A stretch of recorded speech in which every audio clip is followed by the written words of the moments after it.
Yeah. I wonder if we could sample din, din, din, din, din. Would they like kick us off live for that? Nah, man, we need something original, man. Sure. Yeah, that's a fact. Ooh, yeah, we spicy nachos tonight, baby. Let's go. LL Frio, you know some producers. LL Frio. Nah, I'm being real. That bucket hat right there. It's nasty. That's like it's nice. I like that. What's the that's a Sicario bucket hat right there, bro. That's like the Mexican cartel joint, bro. Yeah. Go and sip your Colombian coffee. See, yeah. Go ahead, sip your Colombian coffee. We gonna talk after the live. You might got them things for the low. I don't know what he's talking about. My name is Fabian PerspecTV, live and direct for Sportsmen every Sunday night, 8 p.m. Like, subscribe, do all that stuff that they say. Get in the comments. You can ask me if I got the connect ready for you if you're not, but you got to DM me privately for all that. For Sportsmen, to my left, Dom Dropper. All right, to my bottom left, it's AllBall, and you already know. I'm here, y'all. Let's get it. Yes. Are we live? We live. We all live. What were we just talking about? We were just talking about this boss man. Shout out the big boss man. Miss you, boss man. Boss man in the building. Yes. Miss you as well, man. We were getting into a lot of spicy comments, all the podcasts, starting a lot of commentary about the NBA. About the NBA season. Tuesday. Yeah, man. Sir. Yeah, man. So it's this Tuesday. We're starting off the NBA season, 23-24 season, but we want to get into our preview. Yes. I don't know which one of you guys want to kick it off. I don't know who sounds the most enthusiastic. I know Dom is the most prepared out here because he got the crazy focus face. Like he's on 20 Adderalls. I don't know who wants to start this off. What do you guys think? Who do you guys think is going to be the best team on either side of the conference? Top teams in the NBA. Who we got? Well, which conference we doing first? We doing West or East? Flip a coin. Let's start with the East Coast. Best coast. Okay. Dom, don't allow this man to accuse you of being an addict. That's disgusting. Nah, I don't do addict. But anyway, Dom focused for the night. He really want to talk about this. Let's go, Dom. I want to hear what you got to say tonight. Yeah. East Coast. I'm gonna go with the first seed. I'm gonna go with Boston. Okay. And the second seed, I'm gonna go with Milwaukee. I don't think that's any shocker there. I'm assuming you guys have the same two teams, maybe in a slightly different order or the same order. Okay. I have the same. I actually have the Boston 1 and I have Bucks 2 as well. I got Boston 1, Milwaukee 2 as well. What you got, Fabe? Don't change your answer to go against the grain now. What did you have before we got on air? Before we got on here, my team, just like the number 1 player in the league, the New York Knicks are number 1, the Bucks are number 2, and I got the Celtics number 3. Though, man. This is the real show. Let them be. He said, you know what? I'm not gonna push back because we're gonna do a fake argument for 20 minutes. I'd rather let them be. There is no fake argument. You know, fake about me. Watch your mouth. You see the hat, Dom. Who's your third best team in the Eastern Conference, Dom? So you're not even gonna give it your top 2. Everybody else gave it a top 2, and you're not gonna give it. I did. I said New York and Milwaukee. Okay. No, he said New York and Boston. New York and Boston. No, New York's number 1. The Bucks are number 2, and Boston's number 3. Okay, so you got your third. What you got at the third seed, Dom? Number 3, I got the Cleveland Cavaliers. Same here. Really? Okay. I have Cleveland at 3. So you don't think I'm like, I don't know if you can see. Look, I have Cleveland number 3. Hey, and I got the Knicks 4th as well. I got you guys with home court this year in the first round. Flea, who you got number 3? It's like all I have Cleveland at 3, and I have the Knicks at 4. Wow, come on, we got the same 4, the exact same one. 1 through 4. In all sincerity, I have the Knicks 3rd. I think they're gonna like that confidence boost that they're gonna have from the playoffs. I think is gonna, and I like their rotation. Nobody's talking about that, man. I think we have a really, really good core. You bringing back the same team, but added like small things, right? Like we're gonna be fine. But also a lot of sorry to cut you off. No, go ahead. Also, we got a couple players on the Knicks that's motivated. Yes. Mitchell Robinson is motivated. Yes. What's my guy that can shoot that he hardly gets any burn? Who? Quentin Grimes? No, not Grimes. Remember, he don't even get on the court. McBride? No, he came from Boston. Fournier. Listen, he's motivated. Remember, you need shooting. I don't care what nobody say. Then you got guys like Quickly, Grimes, Hart. Remember, they all fighting for that maybe 3rd star spot. We get a full season of Josh Hart. Yeah, season of Josh Hart. Yeah. We get some championship pedigree from Dante DiVincenzo.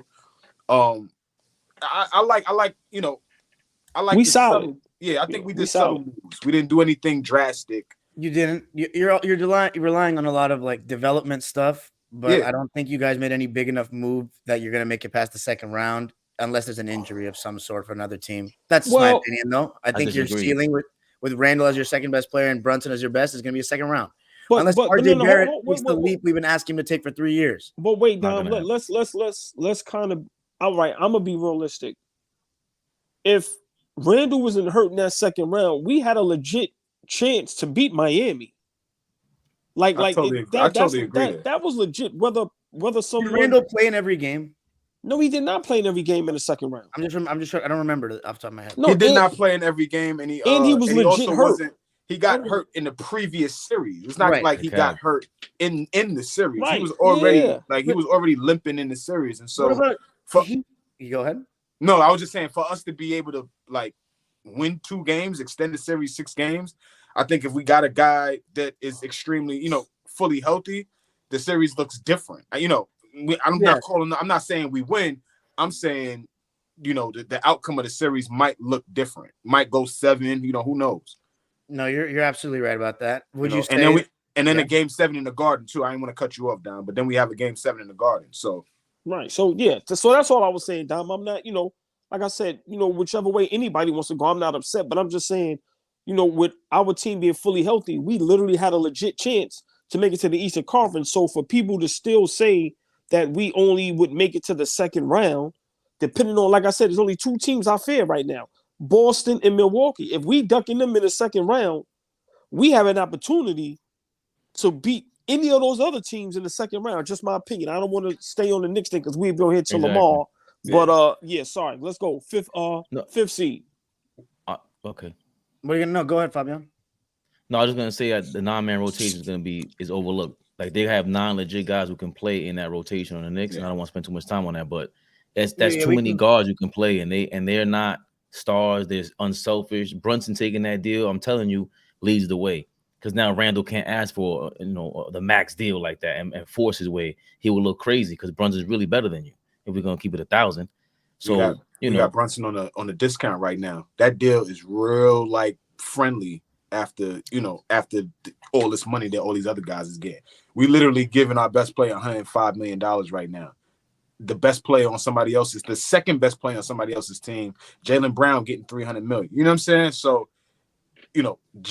Julius can't jump out the window. He can. He's gonna be worth it. But I'm saying there is gonna be a pecking order soon, and so we need to take a look at that. I like that. So at 5, who you got, Dom? At 5, I'm going with Miami. I know they're not a great regular season team and whatnot, but I think they'll have a slightly better regular season than last year just because they just made it to the finals, and I think they're still going to be very good. So we get Miami 5th. I got the 76ers at 5. They got the former MVP.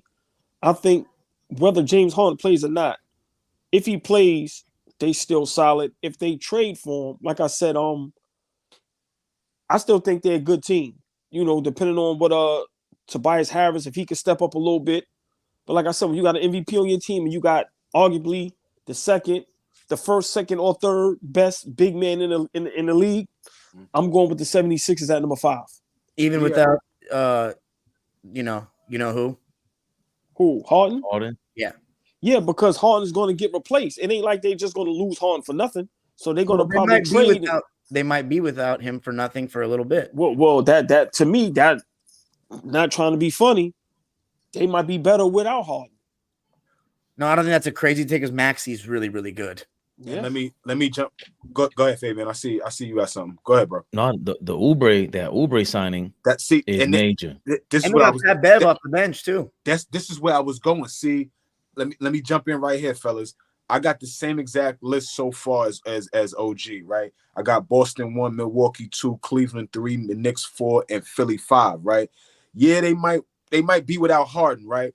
But the addition of Pat Beverly, the addition of Kelly Oubre, I think Tyrese Maxey is going to make a huge leap. I have him as my leading candidate for most improved player of the year this year. Like, I think he's going to take a huge leap this year and really help lead that ball club. And then you got the MVP coming back. I'm sure he's going to be motivated for people, to let people know that wasn't a fluke, because everybody is saying like, yo, right, Joker could have got 3 in a row easily. Like, he could have easily won it last year too. So, you know what I'm saying? I think a lot of those guys are going to be motivated. And Nick Nurse is a hell of a coach. Yeah, I want to say no Glenn Rivers, man. That automatically better gives him a coaching. better chance. Nick Nurse is a hell of a coach. Yes. I think that's super, super underrated in terms of going into the season. Not enough people are talking about they got a new leader over there in Philly that's on the bench that's really not about having a name. Like, hold on. They got Pat Bev and PJ Tucker over there. And Kelly Oubre. No, I know, but I'm saying as far as leaders, defensive, holding guys, accountable. Pieces, AllBall. Just a bunch of pieces over there. So if they put it together and are not distracted, a big thing about Doc Rivers is Doc Rivers knew he had a name too, right? He knew he had a name that went with what he was as a coach, right? He loses his job. What does he get? A job in TV as soon as he loses his job. So he knows he has a name to this shit. Nick Nurse ain't worried about having no name. Nick Nurse goes in there and brings his lunch pail and just works. You know what I'm saying? It just coaches. So I agree with you. I got Philly at 5. Who you got at 5, Fabian? I had Philly. I had Bucks, Celtics, Knicks, and I had Philly at 4. Okay. And then I put the Cavs at 5. Okay. I think that Donovan Mitchell thing is lingering, and it's he forced his way out of Utah also. Like, we're forgetting about a bunch of this stuff, right? He wants to come to New York. I don't necessarily want that guy in New York. No disrespect. I don't need the pairing with him and Brunson, right? But sticking to the topic, if he's in Cleveland, that's lingering, and that's your star guy. I think they don't go. Shout out to Ricky G. And I forgot the other coach from LA, Dom. They were the ones who told me you can't win with a 2-guard lineup that small. You just can't. And they're right. You got to make a choice between. Yeah, win it all, sure. But he might make you better. Well, you also need a bigger body to supplant. Jarrett Allen is not tough. We saw what happens. He struggles against Joel Embiid also to get rebounds. I was disgusted when I was both to get 10 rebounds a game against Joel Embiid, and he couldn't do it. A lot of times he struggles. I think it was 12 rebounds. So Mobley, he has to take a leap, obviously, but more than anything else, Donovan Mitchell had a horrible playoffs. That's not talked about. 2 years in a row, he wasn't that good in the playoffs, to be honest. After starting his career really well in the playoffs. Yeah, but against who, Dom? Against who? The Thunder. Against Jalen Brunson, back to I back. thought you meant. But Fabian, but hold on. But what we got to remember, y'all, all y'all make great points. Remember, this is the regular season, and let's not forget, Donovan Mitchell always. In the regular season, they have great seasons, and they get to the playoffs. 50 wins, plus wins 50 all the plus time. win seasons. Every the first 5 years in Utah, that team was 50 plus wins and in the playoffs every year. So right, I mean, if we talking regular season, the guy always has a great regular season. I'm sorry. And he had a great year last year. He had a career year. He might have had his best season as a pro last season. So underrated. But the Cavs are not used to dealing with this. With the guy wants out, they haven't had. Well, they're not used to dealing with it since LeBron and this guy. Kobe Altman not used to dealing with it. I mean, they had the king of asking out. Right, but Jared. Did Mitchell say he wanted out though? Like, I'm not trying to be funny, but until you hear him say that. But he's not committed though either. Too. No, he's not committed. I understand, but I don't think it's a distraction as much as a LeBron or a Kyrie. Like that. That's not even close. Yeah, I would just told you he's their best player. He's their best player. Is he really not going to be? He's going to ask for a trade this season? Like, is that really going to happen? Hold on. The number one thing that I've ever heard. Shout out to JP from LA. He's always on Twitter. He's a funny dude. But the best point he ever made about LeBron is that you cannot take for granted and overlook the fact that he's your best player. He's the best player in the league. And everywhere he went, Cleveland, Miami, LA, you as a teammate always felt like, yo, it's a huge distraction when he's saying I'm out. End of the season, I'm out. Remember, it's speculation every year because he's going to be a free agent. He never asked for a trade. I wanted to rephrase what I said about him. He's not the king of asking out. He's the king of you never know if he's going to leave or not. Okay, well, Donovan Mitchell hasn't asked out, but that thing is lingering. He's your best player, and that uncertainty can lead to a lot. Because what if they have Garland and trade rumors now? before you, and they start like these things can happen now. You're not the best team, and you have potential to be the best team in the East. Part of that is you being the best you can be, and I think it's distracting. Mobley and Garland would have to take huge leaps for me to say that they're on the level of Boston and Milwaukee. Right? But and is that out of the realm? That's not plausible. I think the league this year won't be ready. That's very, very plausible. We act like Darius Garland hasn't been an all-star already, like one of the better players. I consider him an all-star already. Yeah, like he's been one of the better players. I think I totally agree with Fabian. If they want to look extremely different, Mobley has to take that next offensively. lead. Yeah, defensively is really good. Yeah, defensively he's already all world, but on the offensive end, he has to command a lot more attention than he does right now. So so you got Cleveland at 5. But right. I want to say one thing about Cleveland, though. 2 underrated pickups for them, even though you might not think they're much. But what the Knicks exposed last year is that they got 3 guys that can't consistently hit a shot from outside the paint last year in their starting lineup. Jared Allen, Evan Mobley, Isaac Okoro. You guys were giving the corner 3 up all day, and they were bricking everything. Now they picked up George Niang, who I think is a decent role player. He had a pretty good season with Philly last year. Yeah. There was one other one they picked up. From Miami, they picked up Khalid, right? Strus, exactly. Strus, and we know he's a serviceable role player that can make that was tough. 3. So those 2 additions because Okoro is a good defender, but the problem is offensively lacks stuff. And then Jetty Osman, now he went to forget what team he's San Antonio. So they got an upgrade there. So I think I feel comfortable with my pick that they'll be the 3 seed. But am I guessing that Miami's the 6 seed for you guys? I don't like you name dropping George Niang. He has the worst body in the NBA. He does. Hold on. I'm not he looks lie. He looks like he looks like he spills out of his jersey. How is that possible? He looks like he sleeps in a bowl. He looks. Oh my god! That's crazy. I ain't gonna lie. He looked like Patrick Starr in that jersey. I'm like, yeah, what is this, man? Like they joking? Like, come on, man. Like, come on. You guys got Miami. He could shoot though. Like he could shoot. Yeah. No, I don't have. I have Brooklyn 6. Wow, the Nets better than the Heat. I have Brooklyn 6, and So do I. I have a quick explanation. Yeah, what up, Fleece? Talk to me. We didn't even talk beforehand. We did none of this because I got Brooklyn at 6 too. I'm shocked. No, because I looked at what they're gonna roll out this year as in terms of their starting 5 and what they got on the bench.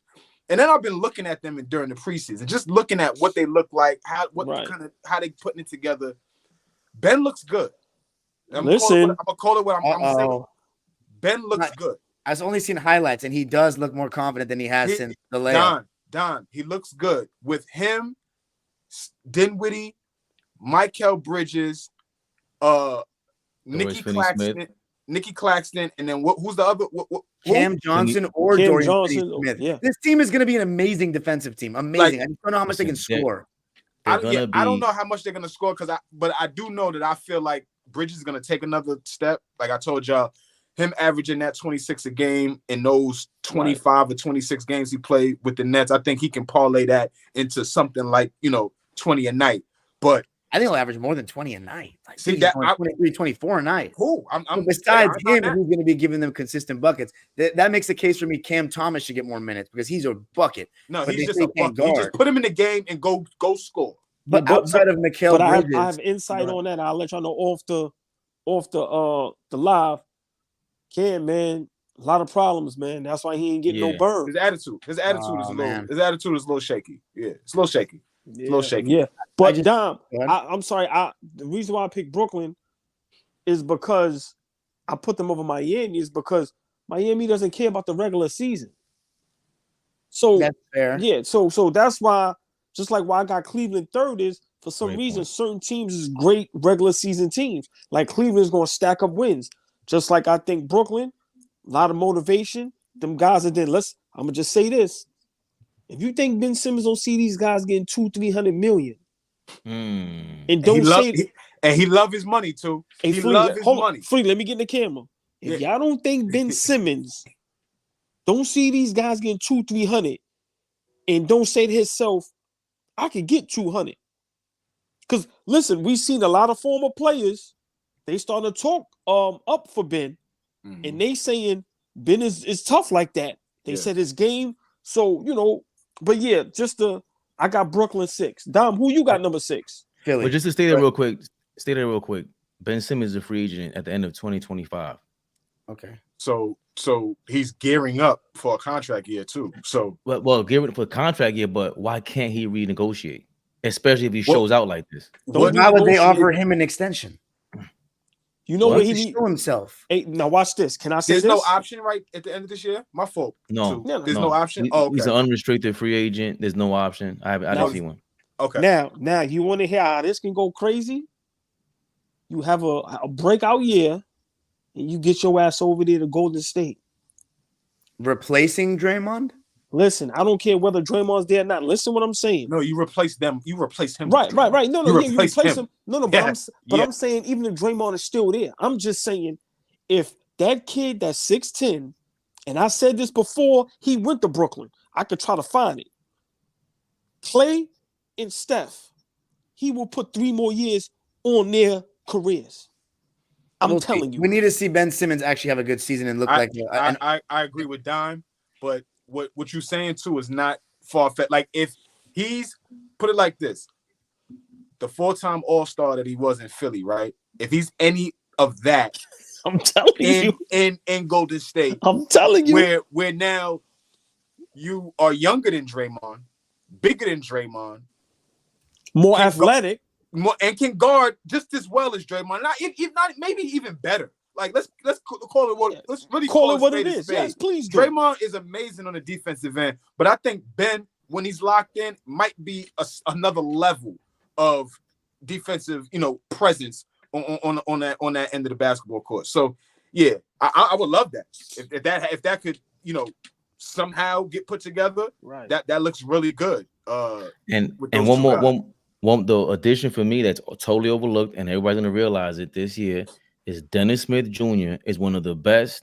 How you say point of attack defenders? No, he does. Listen to what I'm saying. Nobody guard. That's what he improved on. Like when everybody in the league, this Flea more than anybody else, and I think you can speak to it better than I can ever. You need to find a way how to stay in the league.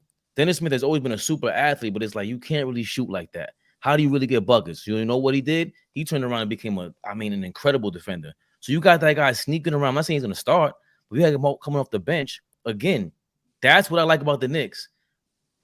You have 7 or 8 guys that can come into that game and swarm you on the defensive end.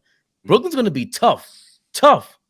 That is literally the only way that he's going to be able to keep a job. I know I jumped out here and said he stinks. I think he does. And meaning, listen, hold on. Meaning that if he does change his attitude where the only way that I'm going to be a presence on a team is if I defend. Everything else that I do offensively is icing. If I could come in and be a guy that defends, then I respect it. But he's a guy that I've always looked at that thought he was better than what he really is and was wildly inefficient. I watched him as a rookie, I think, play next to Luka, right? Wasn't he in Dallas playing next to Luka at one point? And they got him out of there after his rookie season. They said, oh, no, we don't, because he was just inefficient. He used to take bad shots.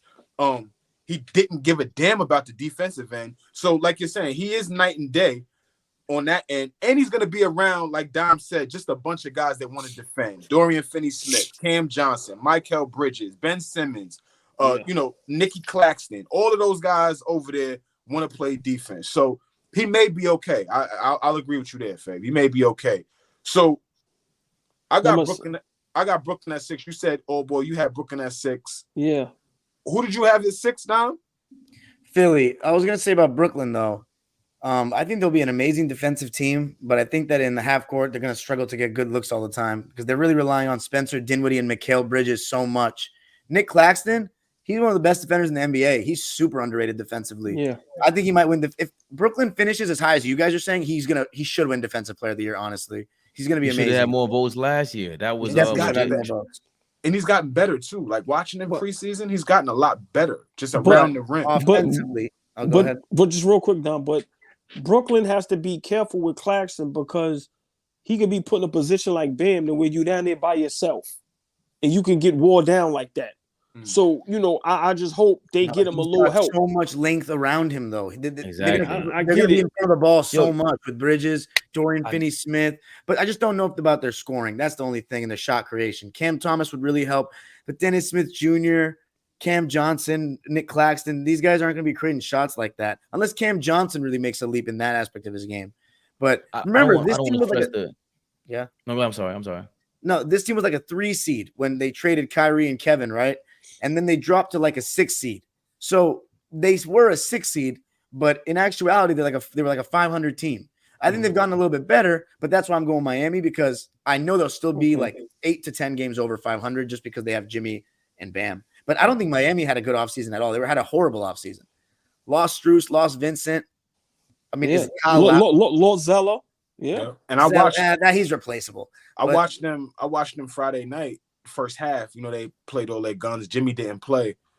But I just looked at this team and I'm like, this team is not gonna be in the they're not gonna be in the finals this year. You can book that. You can forget that. You can forget that. They're not gonna be in the NBA finals. And they're gonna struggle, especially where I got them on this rankings. They're gonna struggle to get into the playoffs this year. I don't care how good Jimmy is. Ooh. You mean again? Bam Adebayo, though, has he peaked as a player? No, I don't think so. Tyler Hero will be back healthy. I see him. He looked pretty good. He looked and okay. He has a chip on his and Tyler has a chip on his shoulder, but they rely on a lot of ball handling from Kyle Lowry still.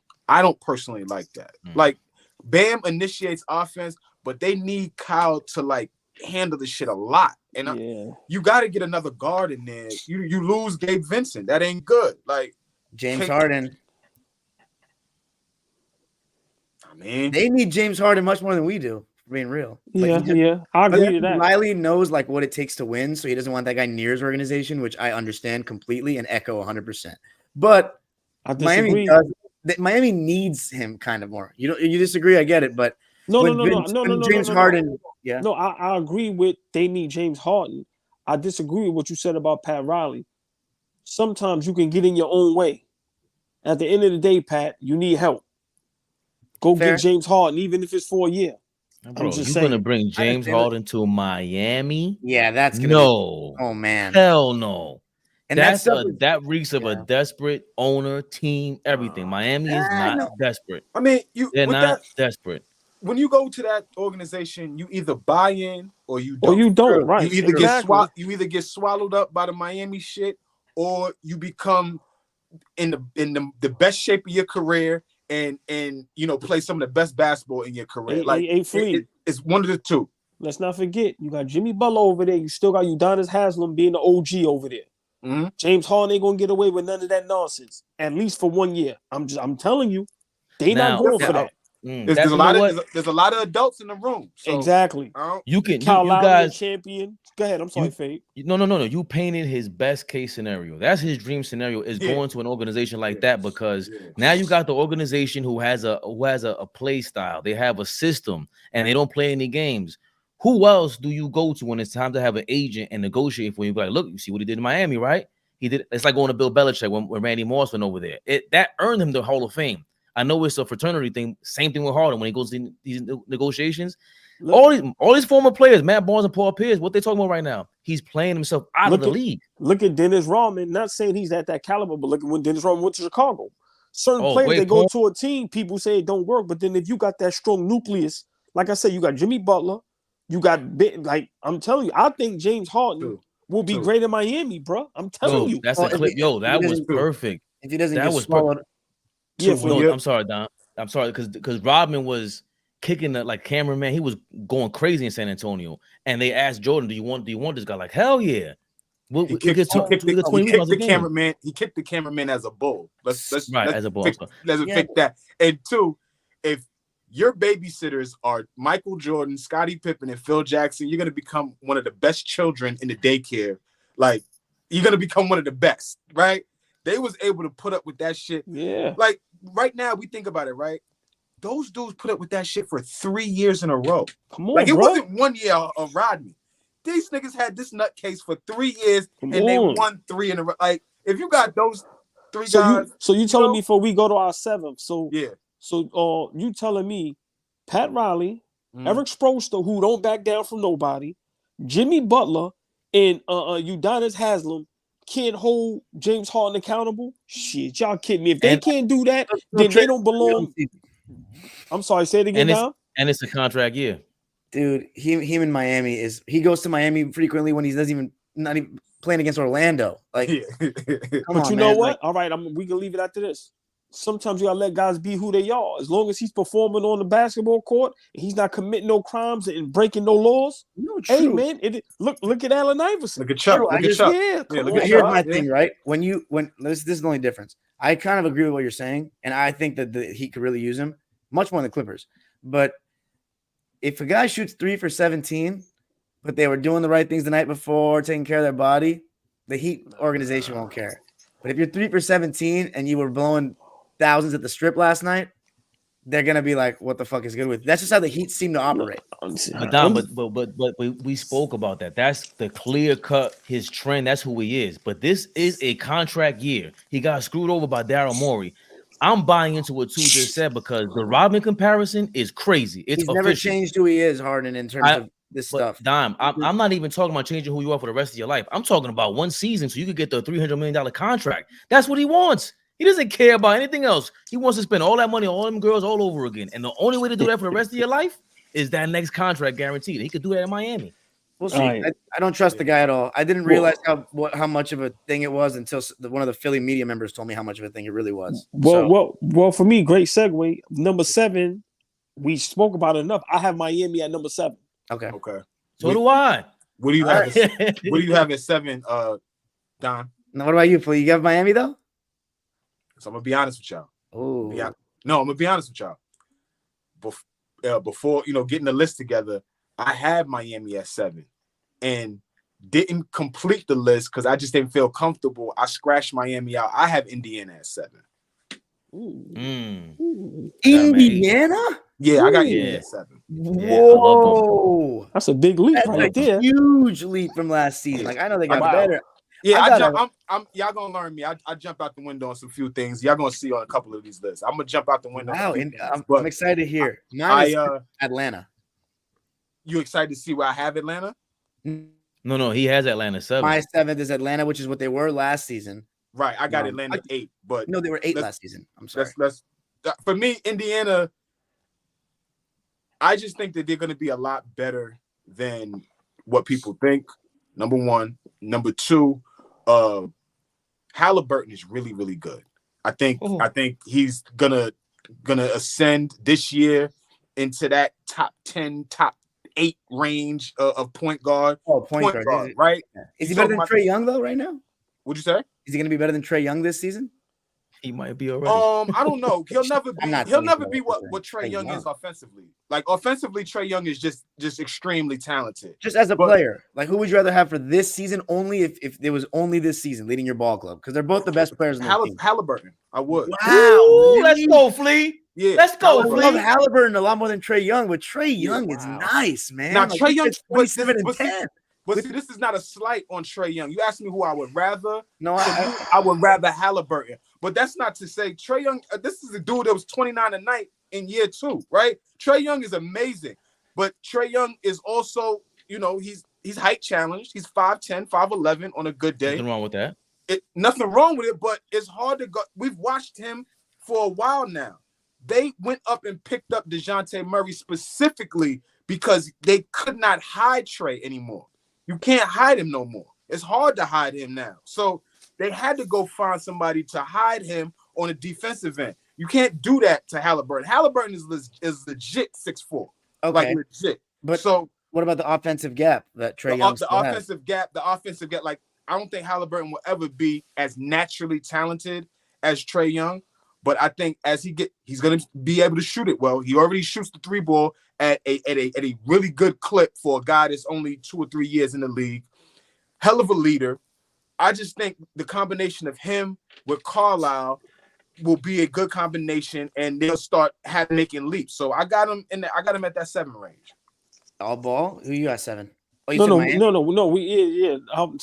I thought we was at number 8. No, we at 7. We was at 7. I had Miami at we 7. did both. We did both. Okay. Yeah, I had Do any Miami of you at 7. guys? Do any of you guys, Fabian and AllBall, have Indiana 8th? Because I don't. No, I do. you want to hear my? Oh, good. You want to hear my 8th? Yeah, go ahead. Yeah.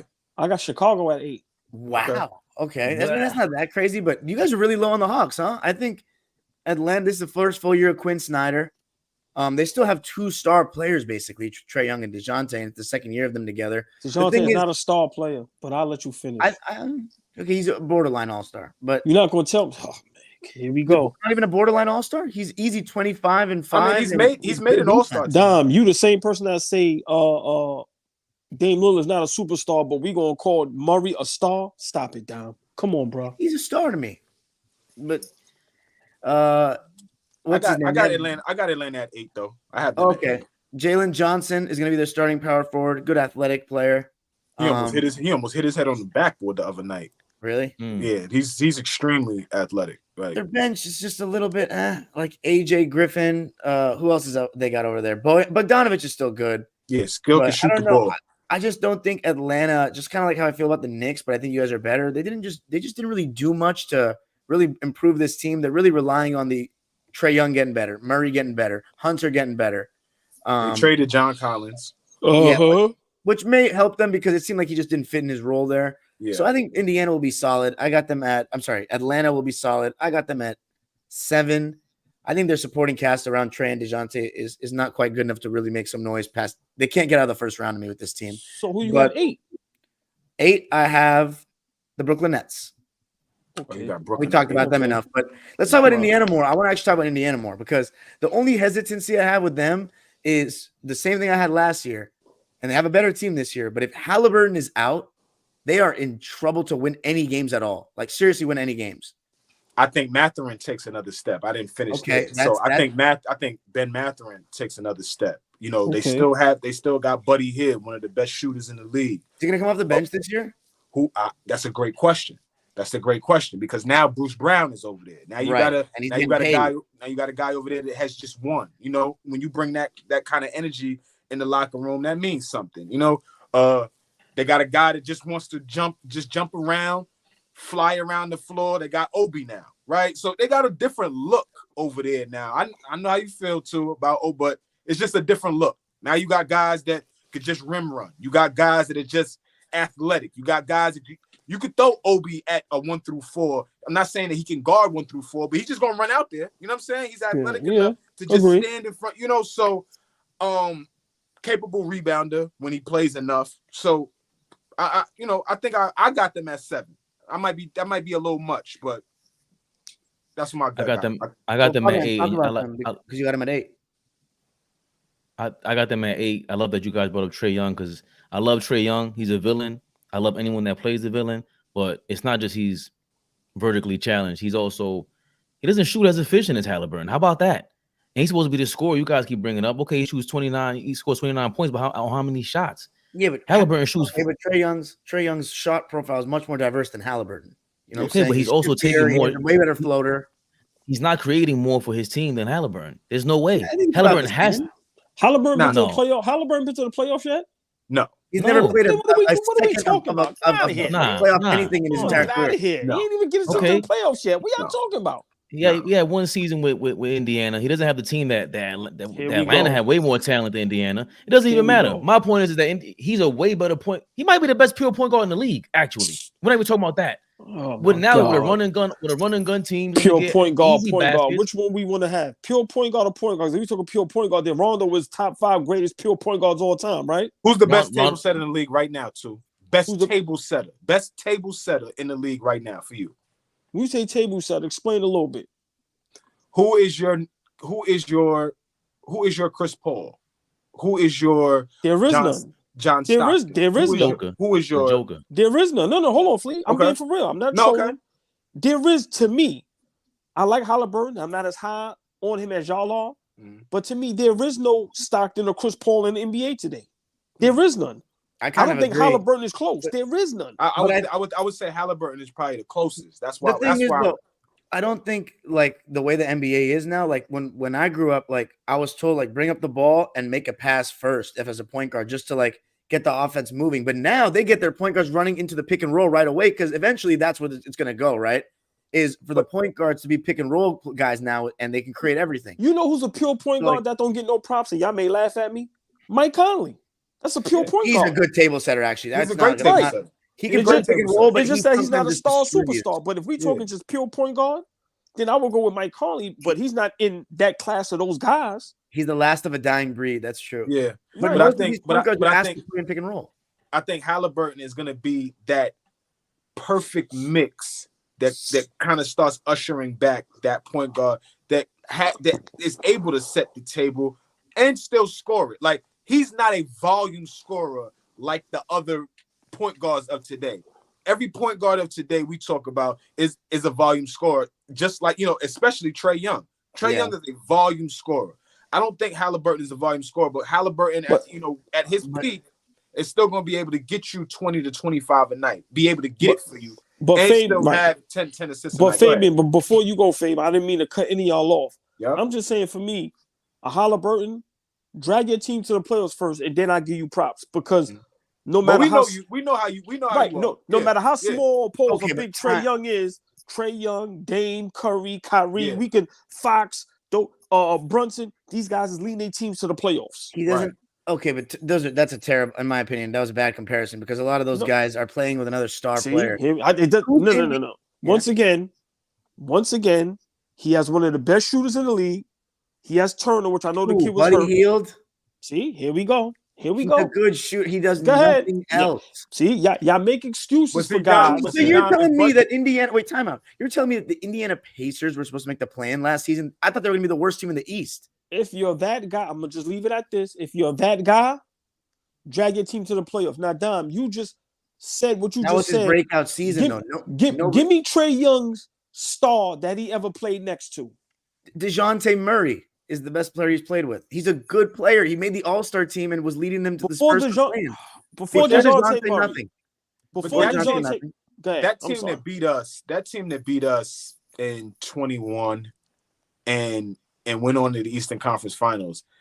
That team wasn't a good team. Like, that Atlanta team wasn't really a great team. Good team, not great. Huh? They were good, right? Good, I think. And they went on an amazing run. But I hear what you say. That's all Trae Young. No, I'm with you on that. Trae Young is better, though. I'm not going to give Tyrese Halliburton over Trae Young when he hasn't. That's why I got the Hawks higher. And plus, he doesn't have a second star. Who's the second best player on the Pacers? It's probably Ben Mathurin or Miles Turner, right? Right. Yeah. They were 28-28 with Halliburton last year in 56 games.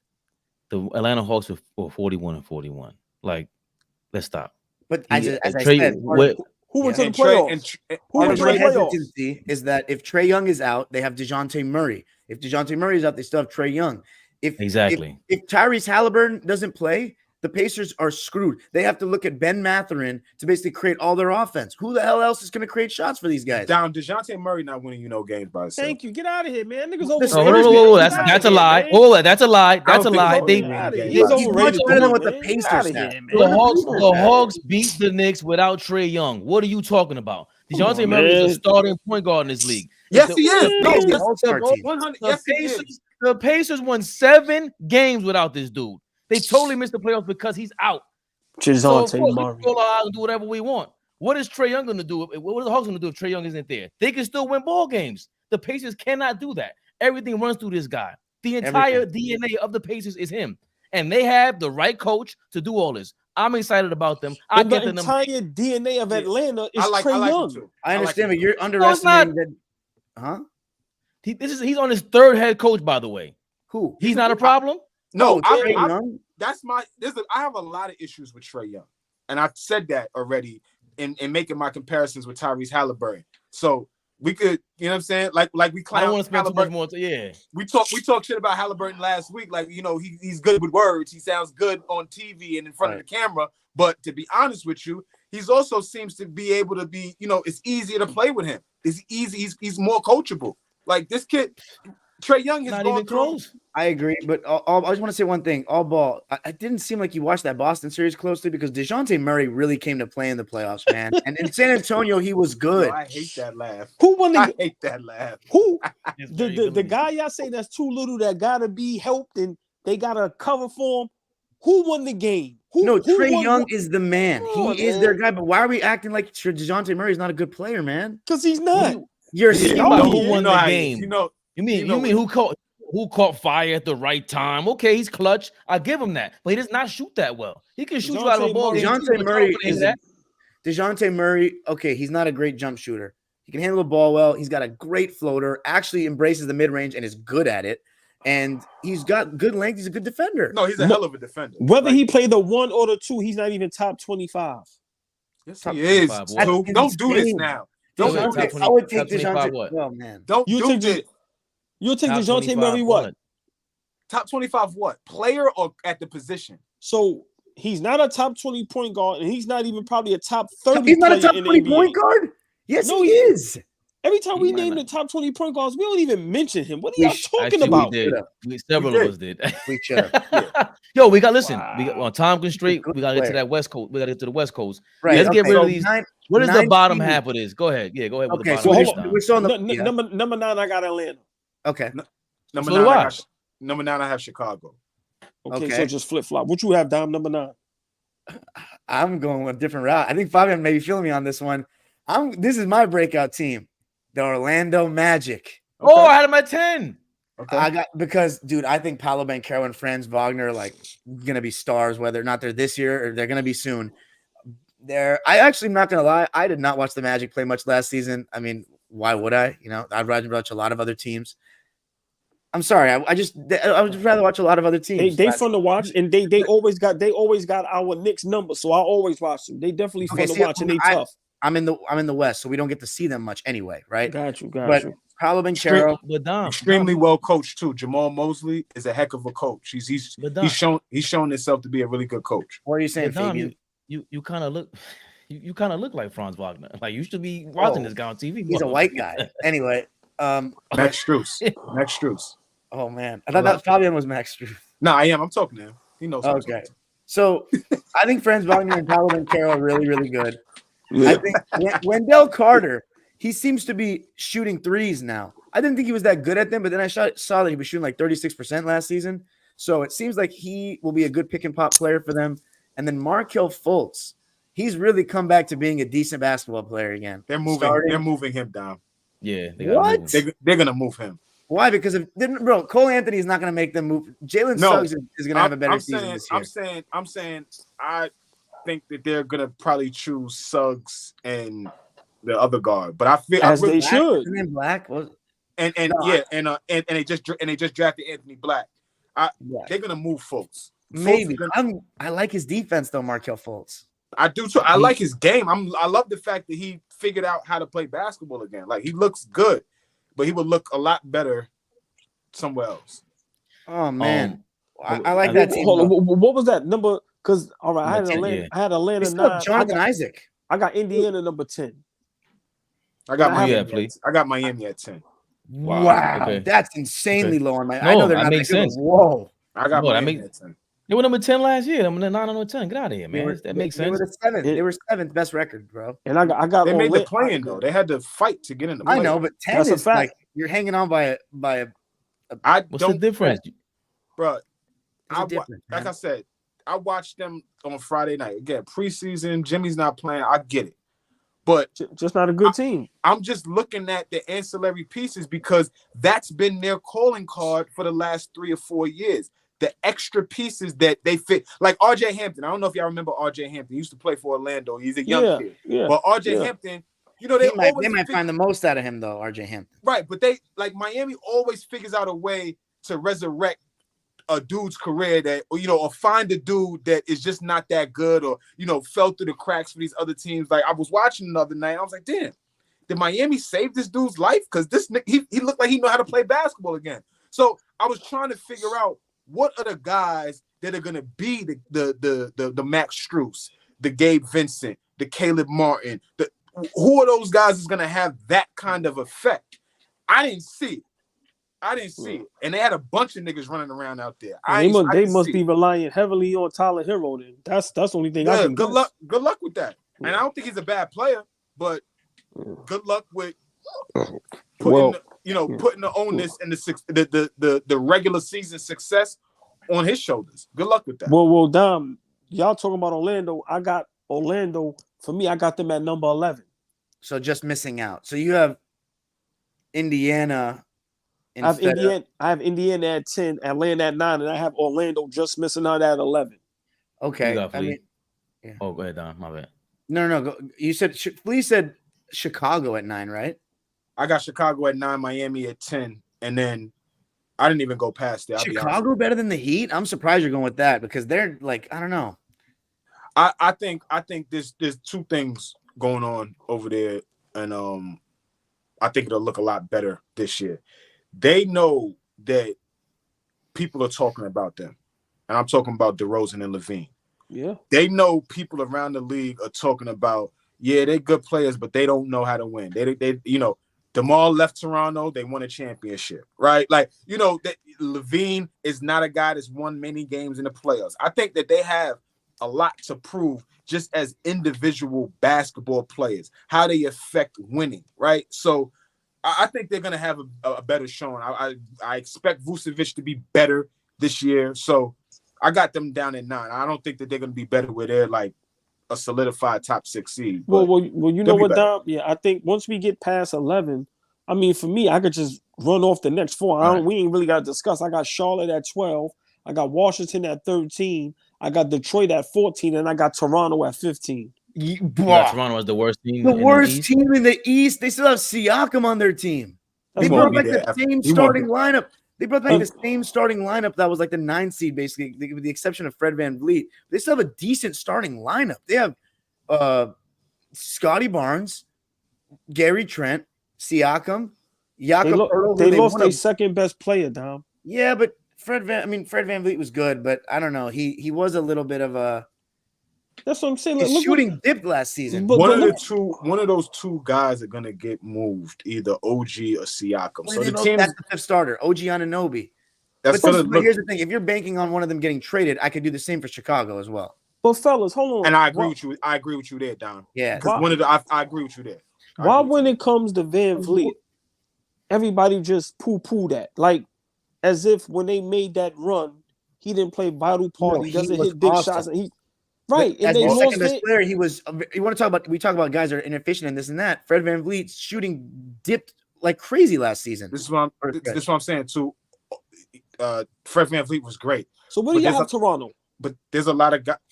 Well, I know Flea. You said you ain't got them 11. I got them 11th. I didn't even go past because I don't really think that they was gonna be that good. But is Scotty Barnes taking a leap? Because that's the main. I think that's what they're making. He takes a leap, like. But they got a lot of size on that team, man. You talk about size on defense. Chris Boucher, what's still a raw athlete. He's still raw, right? I know, but I'm just saying for defense. Achua, OG Anunoby, Scotty Barnes, Siakam, like they're throwing a lineup out there that's 6'5" and over all the way around. And remember, they were playing without a real center, like a real rim roller for like the whole season until Jakob Poeltl came. And when he did, they were much better because teams are just going to switch everything on the pick and roll because they have no big that's rolling to the rim and no one that's going to post them up. Who's their coach? Exactly. It's a rookie coach. Dennis Schroeder might help in the point of attack on defensively. Dennis Schroeder just had a really good playoffs guarding Curry. They lost Nick Nurse. They lost Fred VanVleet, although I'm not very high on Fred, but that was one of their better players. They didn't make any huge additions besides Schroeder. I don't even see them being a player.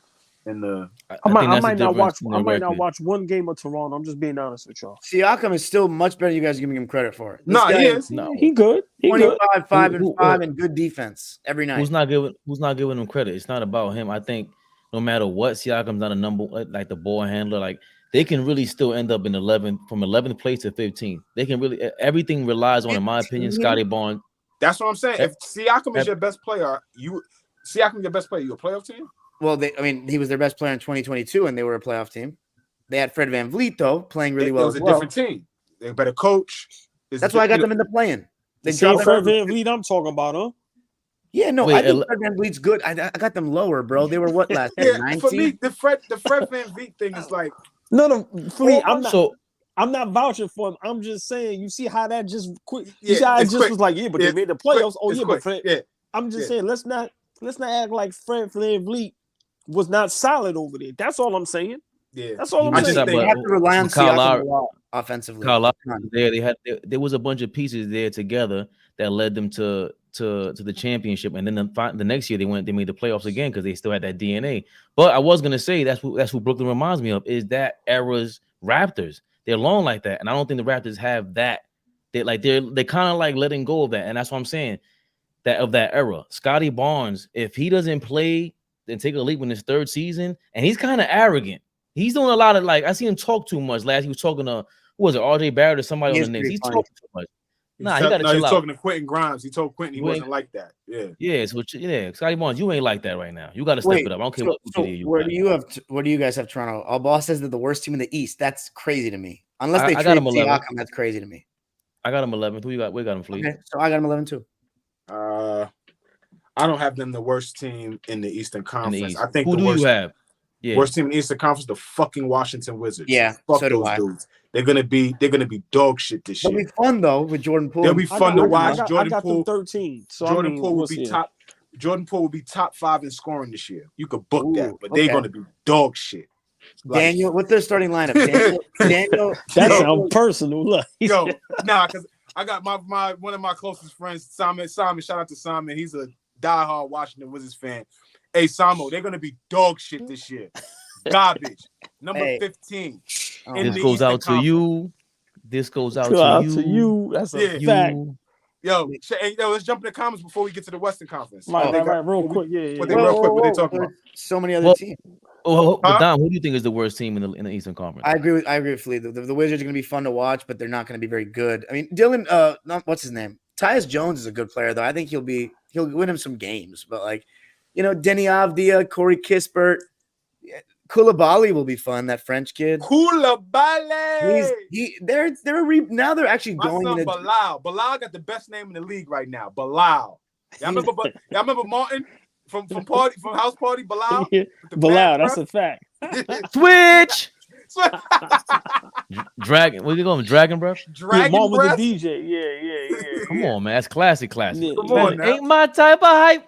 You kidding me? Come on. That's the Eastern Conference, man. We done broke it down. Yeah, broke it down. Yeah, get to a couple comments, man, before we get to this West. I got the Pistons as the worst team before y'all said that. The Wizards might be the worst. I got the Bulls. Yeah, I hope we get to see some Cade Cunningham play basketball. Stop trying to stretch it to a fantastic career. Yeah. Shout out to Fish, man. Thank you, Fish.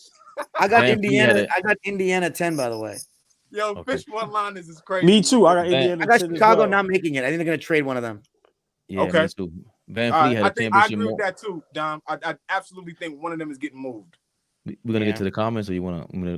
No, all right. Van Fleet had a championship moment. Stop trying to spend so much time in the comments. We gotta get to the Western. Yeah, we do, but it's over. Scotty Barnes looked like the best player in the preseason. Damn. As a Raptors fan, Phoenix Gen Z. Okay, I can give you the Fred Van Fleet perspective. You didn't give it to us though, plays. He paused. A healthy Kyle Lowry moves the needle. He showed you Knicks fans that in the second round. You out of your mind. He had a great playoff. Yes, he did. Okay. Bookmark this: when the Heat finish ahead of the Knicks, there's no chance New York finishes ahead. Phoenix plays, he go to hell. No way to move Markel. He's resurged. I don't know. No, they're not gonna be able to afford him. No, I think they're going to trade Cole Anthony when what's his name? Anthony Black steps in. I think they're going to trade maybe Cole Anthony. But I'm looking at their team, man. They got a pretty decent squad. If Jonathan Isaac can stay healthy, he's one of the best defenders out there. I would hope he can. They also have Gary Harris and Joe Ingles. Now, the Joe Ingles pickup I saw late the other day. I was like, okay, that's not bad. I'm being honest. Gary Harris is not a bad NBA player. I like Joe Ingles in Utah. But then when he went over there to Milwaukee or Boston? Milwaukee, that shit ain't do nothing. What Fish said, I see all ball, that's all I seen. Yo, this nigga called you a mean in the playoffs, though. You get fired 20 minutes after the season starts. Hilarious. That's classic. But that's what happened to the motherfucker. He had a front office job with Phoenix, and he was going quick. Fish be smoking me for real. Man, that was funny. Indiana's going to get destroyed in a non-Halliburton minutes. I agree. Ball will hype the most random Division 12 NBA player, but downplay a younger player if he don't take his team to the finals in year 2. He said Division 12. Yo, Fish is insane, yo. He's right, though. Insane. You got to go to the finals by year 2. That's a fact. Or you a dirt. Dude said Division 12. 12. Yeah. You gotta love Fish, man. You gotta love. Gotta love Fish. Oh, never mind. We already said Toronto is all ball's worst team in the East. Yeah. I got Washington. Who you got as your worst team in the Eastern Conference, Fabian? He said, I had the Pistons, but I can be talking to the Hornets and the Wizards conversation. After what I seen Jordan Poole the other day, he's another arrogant dude, bro. You got a lot to step up for. Then I seen Kyle Kuzma. He's type annoying. I'm not gonna even lie. Yeah. And then Kyle Kuzma is laughing in the background. Nah, that's your leader? They in trouble. Remember I said this. That Detroit team is gonna be better than we think. They're gonna play better. They're not gonna win I got them 14 too. Right. But they're gonna play better. Monty Williams is the head coach over there. They got dogs over there. Like players. They got a nice little young crew over there. Right too. Like they got players over there. Cade Cunningham. They got to stay healthy, man. Yeah, Jalen Duran. Even Wiseman is there. Like, they got players over there right now. Isaiah Stewart. And now they have Asar Thompson. Yeah, they got one of the Thompson twins. Like, they got players over there right now. Wiseman is their the backup center. Who do we have? Be good. I think he's gonna be just fine. But Charlotte is such a mess, dude. I mean, I don't even want to get into them. They got one guy that's like, No, what are you talking about? They got one of the greatest point guards in the league today. What are y'all talking about? According to but besides, I mean, dude, they have a guy that's like got kicked off the team and was asking to be traded on Twitter. They have a freaking guy that beat up his girlfriend. Like, what is going on over there, dude? Mike Jordan got out of there because he said that's a fact. Shit show. Toxic, bro. I think it's shit show. My Jordan got out of there. They didn't pick Scoot Henderson. We'll see how that pays off for them. I don't want to know the real reason. Don't tell me. Yeah, get out of here. Let's get to the West. People, he got screwed. Who do you have as the best team in the West Coast? I think we got to start up with our West Coast aficionado here, man. Yeah, and let's all give our number one seed. Let's not go. Let's all give our number one seed real fast. If we, I know for a fact Flea is not going to have Denver first, but I have Denver first because you're the champions, so you're not the champions. And just because they lost Bruce Brown, I'm sorry, but what's his name? Jokic and Murray pick and roll. When someone figures out a way how to guard that, then I won't put them first. But they're great, and they got what's his name? This kid is gonna break into the rotation this year because he can shoot the fuck out of the ball. Julian Strawther from Gonzaga. I saw him playing the preseason, but I've also watched him play at Gonzaga, and all the Gonzaga players, like, they all know how to move without the ball. He's gonna be perfect fit for their offense. He's gonna shoot well. So losing Bruce Brown is significant, but I still think they'll be first. I'll kill some suspense. I got the number one as well, and you guys could either counter that or. Okay, well, I'll go next. I got the Suns number one. Barn injury. I'm just being honest. Whether we feel they're going to make the trip or not, I always respect the champs. But when you got KD, Booker, and Bill on one team, I'm being honest. Miss me with anything else. I got them at number one. I got the Lakers number one. Wow, you think they'll be healthy enough for that? Yeah, who paid you to say that? You getting some money on the side, man. Nah, I wouldn't do. You got the Lakers number one. No. Wait, break that. Give me 30 seconds, please. Break that down real quick, please. You can't just say that and don't explain. Okay, so for me, getting swept out of the Western Conference Finals doesn't sit well with they two best guys, right? The last few years, this season for me, I think is going to be so exciting because so many guys got something to prove. I think the two guys on that team, LeBron James and Anthony Davis, got some shit to prove this year. They got to come out with they got to make a statement. And I don't think making a statement towards the end of the season and figuring out in the playoffs is going to really set the tone. They got a Phoenix team that's stacked. They got Denver coming back that's the reigning champions. Like, I think if LeBron is what he was last season and we could get 65 to 70 games out of Anthony Davis, that team, they're gonna be a hard out every night. Wow. Every night. I just don't believe they're stay healthy enough. And I don't believe that even with what Flea's saying, I think you have a point, but I think that's gonna come out more in the playoffs. I don't think LeBron James cares about getting the first seed anymore. In his career. Not see that coming. But I think Anthony Davis does. He got to prove a point at some stretch in your career. You got to come out and say, "Yo, I'm him. I'm that dude." And everybody on this screen, Fabian jumps out the window for him. Two say when he's healthy, he's the best. Like this, two is all of this when healthy with Anthony Davis. Hold on. You healthy now? Fabian said at his peak, Anthony Davis is better than Kobe Bryant. Yes, he did say that. So that ain't jumping out the window. That's jumping out the skyscraper. You actually said that, Dom. You Yes, actually he did. said that. You want me to repeat it? Fabian said why can't at his peak, Anthony Davis is better than Kobe Bryant at his peak. Yes, he did say that. Asking me right there. Talk up, Fabian. You can't even keep a straight face because at the end of the day, you understand the dog. Come on. No. See, hold on. First of all, defensively, that's not close. Okay.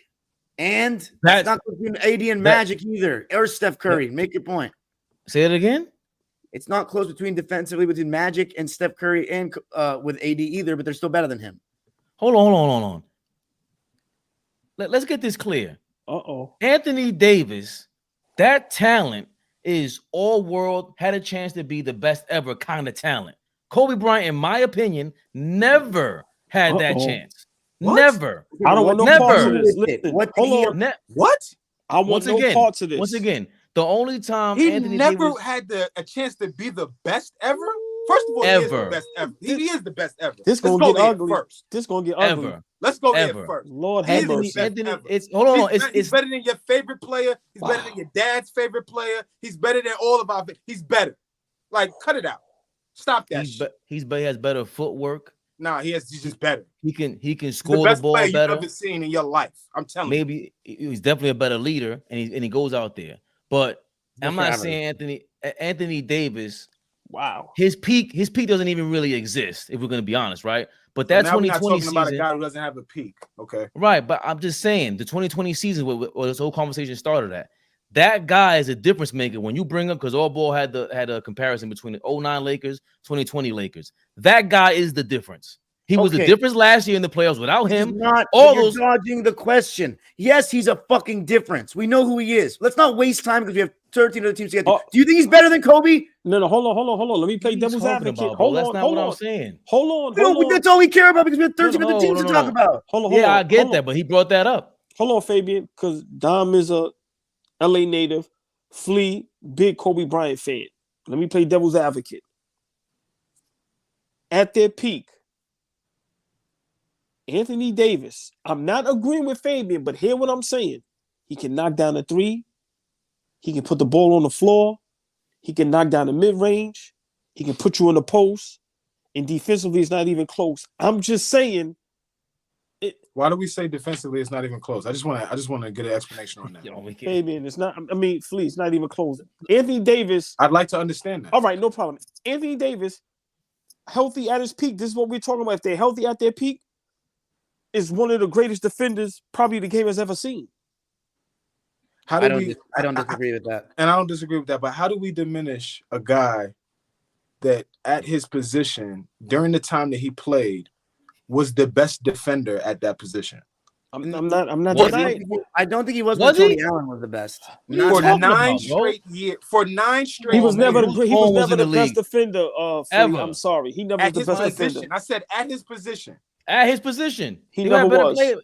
Come on, man. For 9 straight seasons, he was the best. No, they voted him the best. But he was. But we taking the that's Triple J. I'd rather your opinion than theirs. He was never better than Ron Artest defensively, Flea. But Ron Artest is a small forward. Ron Artest is a small forward, though. I only said that when Tony Allen was on Memphis, he was the best defensive shooting guard in the league. To me, Tony Allen. When he was on Memphis, and even if you bring up, even if he had Ron Artest defense, the level of defense Anthony Davis had versus him is different.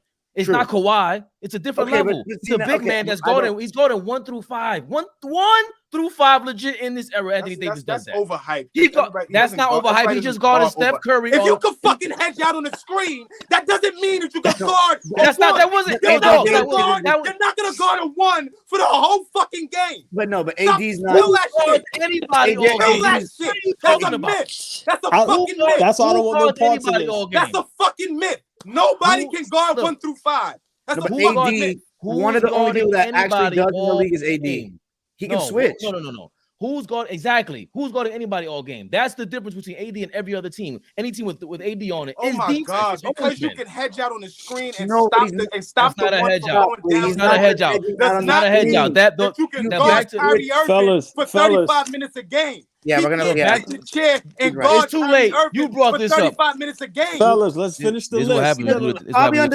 Fabian doesn't even believe that Anthony Davis is better than No, he Kobe does. anyway. No, he doesn't. He doesn't does. said it for a reason. Once again, no, this is the problem. This is the real problem. You guys hear two names and you go off. No, right.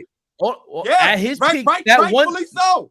That one season, AD, if you're saying that team, 2020 versus the 2009 Lakers, the difference for me is Anthony Davis. Period. But see, you're talking He's about the best player in both series for me.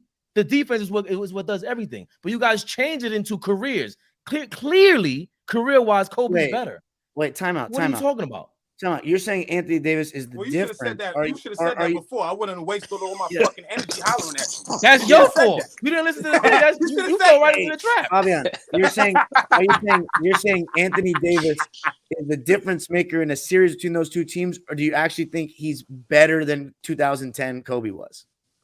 You can't be serious, bro. In 2010, first of all, you already know how I feel about Dwight Howard in 2010, right? He's up there. 09 is I thought we talked about 2010. Whatever it is, Dwight Howard in that series when you were saying he's not that year though. That's not the year.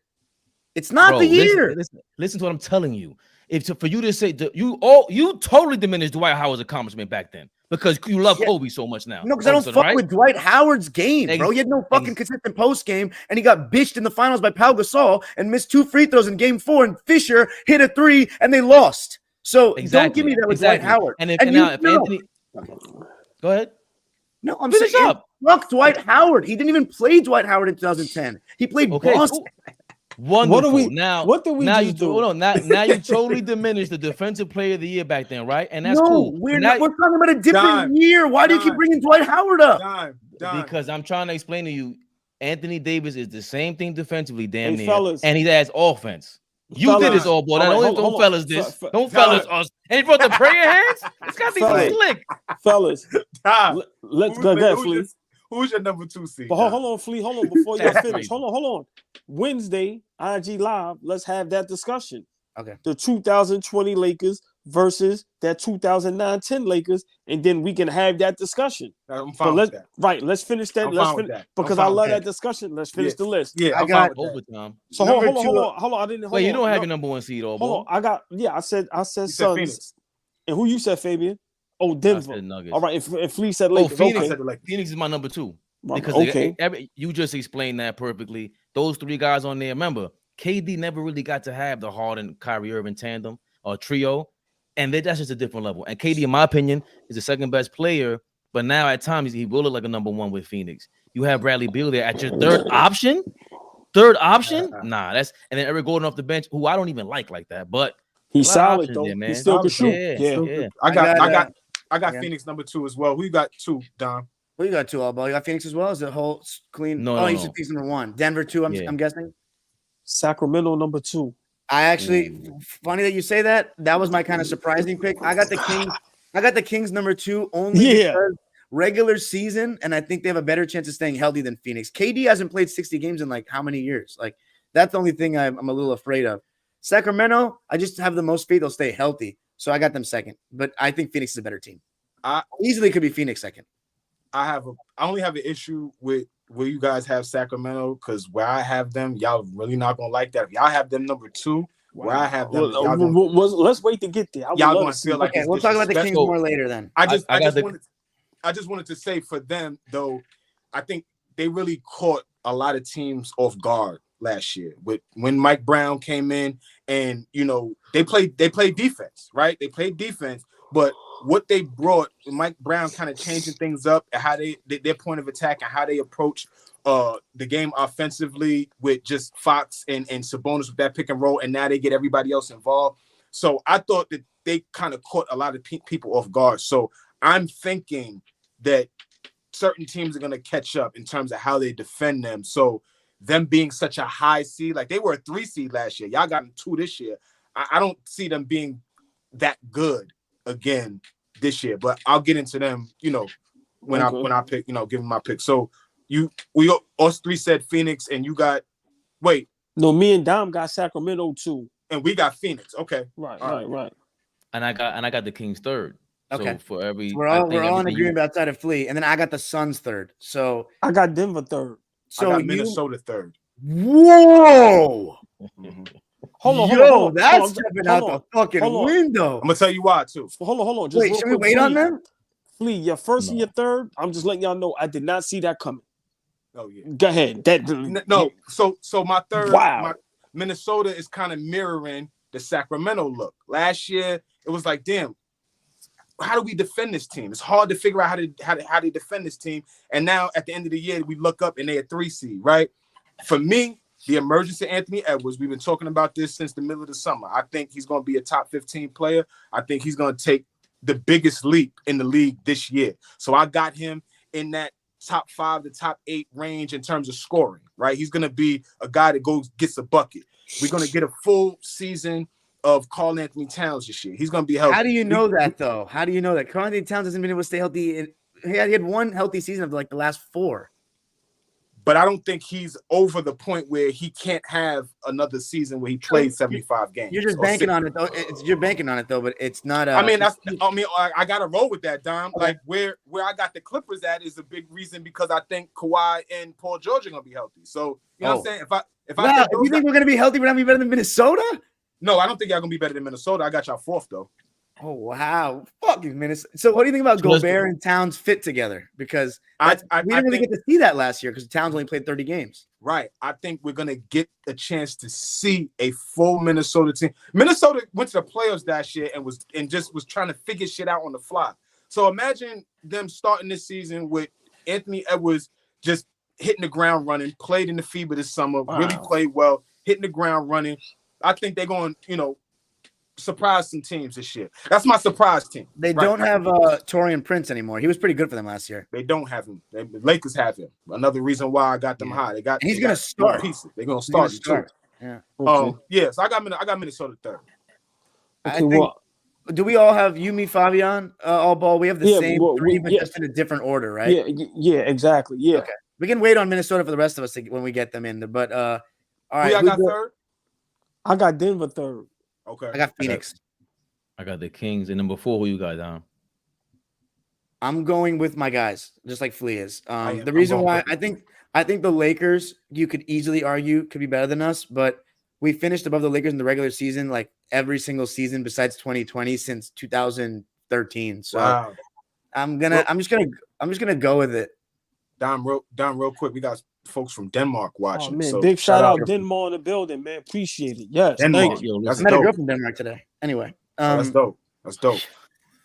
Yo, right. Don's been 7,500. I appreciate you, man. You finally caught it live every Sunday, 8 p.m. East Coast time in the world. I think we're one of the hardest teams to rank in the whole league, though. We could be as high as 2, and we could be as low as 10 because of the health of Kawhi and Paul.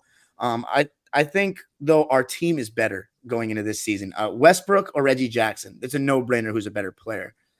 We also have a backup center now with Mason Plumlee from the beginning of the season. Last year, Ivica Zubac, when he came out of the game, we were getting crushed. Like, we had Moses Brown and no center. That was our only 2 options. Moses Brown, who's not even on a team right now, I don't think. He's from Queens. Shout out to Moses Brown. Yeah, shout out to Moses Brown, UCLA. But he's I don't think Queens. Don't think he's gonna have an NBA career, unfortunately. But we also have Bones Highland from the beginning of the season. He just got injured, but he looked amazing in preseason. He was our player of the preseason. Add some real pace to our team. I don't know if KJ Martin's gonna play that much, but Westbrook and then Ty Lue finally everything rides on Ty Lue to a degree. No Marcus Morris this season in the rotation. We got Covington now, which is gonna feel like a new signing because he didn't even play like that last season. And Terrence Mann is starting. Terrence Mann is my guy. We got one of the better starting lineups in the league right now. To me, Westbrook, Terrence Mann, Paul George, Kawhi, and Zoo. Everybody on that starting 5 can guard. We have some athleticism now, Westbrook and Mann. Everyone is 6'3" or over, and we can switch 1 through 4. So if we can stay healthy, we can be very high. I want a top 3 seed, obviously, but as a fan, trying to keep my emotions out of it, 4th or 5th. But I'm going to go with 4th because I can't give the Lakers that edge over us because I got to ride with my guys. I got that 4th too. My 4 is Memphis. Wow. Did you hear that Steven Adams is going to be out for the year, though? No Steven Adams. Hold on. Steven Adams is out for the year. Dunzo. Yep. As of today, he's getting surgery. They didn't end up getting surgery, and Brandon Clark's apparently out till March, bro. Out till March. I dropped Memphis today, and then Ja got that 25 games, and they got no Tyus Jones. They got Rose instead, but he's not as good as Tyus to me. But they got Smart. Damn. Yeah, they got Smart. I'm gonna just keep him there for now. I didn't even know that information. That team's gonna be better than Clippers and Lakers? No, but wow. That changes things too. So hold on. So I'll tell you what I would do. I'm gonna tell you what I'm gonna do. I'm gonna put Pelicans in that spot. Whoa. 4th seed? I'm gonna put the Pelicans in that spot. Yeah, I'm putting the Pelicans up there. They're sick. I just don't trust their health either. Remember, Dom, we did this as if everybody's healthy. Oh, no, then my rankings would change then. Well, how was we supposed to be doing this? Well, I'm just, everybody whoever has injury-prone players on their team, I'm putting them a little lower than what they would be healthy. But everybody, I think there's a mix. Yeah, there's but everybody, right? But I'm basing this on everybody coming into the season healthy. Right. No, well, they are. I'm just saying, like, I know if Zion was going to play 82 games, everybody was to play 82 games. I'm putting the Pelicans 4th. I'm not going to let you sway me. I'm putting the Pelicans 4th. I ain't trying to. Yeah, I'm putting the Pelicans 4th. Who you got 4th, Fabe? Here comes my shock. I got the OKC Thunder at number 4. I think. Wow. So you two of you. Whoa. We don't. That's crazy that the Lakers, my Laker fans on this are gonna destroy you guys in the comments, bro. Whoa. OKC number 4. That's high. Yeah. They had the kid. That's home court advantage. That's really high. That's high. Okay. I think they got a kid from Europe. Let me get his name. Vasily Mitic. What? Not the guy you're talking about in Sacramento. Why are you bringing his name? Right. Why is his name the first name you named? Wow. Can't even pronounce his name while talking about Oklahoma City making the 4th seed. Let's talk about why they are. Because you can't say fuck that kid because he's a former MVP in the EuroLeague, 2-time champion. That's wonderful. He is not going to be the reason why they're the 4th seed. He's a 29-year-old rookie. So yeah, that's a major reason why you got somebody coming off the bench. So he ring in. I ain't heard that shit in a minute. Oh shit. Sorry, I'm sorry, Fabian. I'm sorry. I didn't hear what you said. I didn't hear what he said. I'm sorry. Go ahead. Finish your point. He's a ringer. And the Kings have a ringer also. I forgot how to. So you really a OG. You really a fucking OG. I ain't heard that shit in years. What did he say? He called him a ringer. So I don't know if you ever heard that term in LA, Don, but like when cats come to the park and they 19 playing against 14-year-olds, it's like, that nigga's a ringer. Like, why is he shouldn't be playing in this game. Right. So damn, too. I ain't heard that in a minute. I'm sorry. Go ahead, Fabian. I'm sorry. No, it's the same. That's my reason for the Kings. My Kings being so high. Also, number 3 is that the Vezenkov. I think Sasha Vezenkov was there. He came. Another guy, EuroLeague, 28 years old, and also OKC has Chet Holmgren. Same thing happened with Blake Griffin. I know Wemby's out there. He's a front runner for Rookie of the Year, but Chet Holmgren has a year in the league at least. Being around the team like that means something to me. Along with SGA being SGA, I think SGA has to maintain the same status. I think he just puts so much pressure on the defense, and they're very well coached. That guy might be front runner for Coach of the Year. Good. Yeah, Mark Davenport. Yeah, Dagnall. Yeah, he might get Coach of the Year consideration. Chet's gonna be exciting, man, to watch how he's gonna blend with that team. And he doesn't have to be. There's no pressure on Chet, really. He doesn't have to be the star. He doesn't have to be the number two option. Right. And then of course, Jalen, is it Jalen Williams? Because there's 2 of them, Flea, right? Baby Kawhi. I disagree. Chet has to be the number 2 option. It is pressure on him. I don't know where you get that from. Jalen Williams from Santa Clara. There's 2 Jalen Williams. 2. He's one of that. He gonna be. Jalen Williams from Santa Clara is really good. I'm not saying they're not one of them. Don't do that. I'm not saying that. Okay. Don't sit up here and tell me Chet is no pressure on him and he ain't supposed to be the second option. Yes, he does supposed to be the second option. They got Josh Giddey too, man. He's really, really good. No, I understand what 2 is saying. There would have been more pressure, I think, if SJ didn't have that season last year, right? If he's not that guy, all of a sudden you have to vie for, is Chet Holmgren that guy? Now all of a sudden, understand that. Chet has to play. Who? Chet Holmgren could be the 4th option. Just play good defense and hit open shots. Yeah, but I think I feel you down, but he's too good to be the 4th option. Like that kid That kid, when he ascends, it'll be, if Shea is still there, it'll be Shea Chet. I'm just talking about this year, not in the future. Just talking about this year. What number was Chet drafted? Second.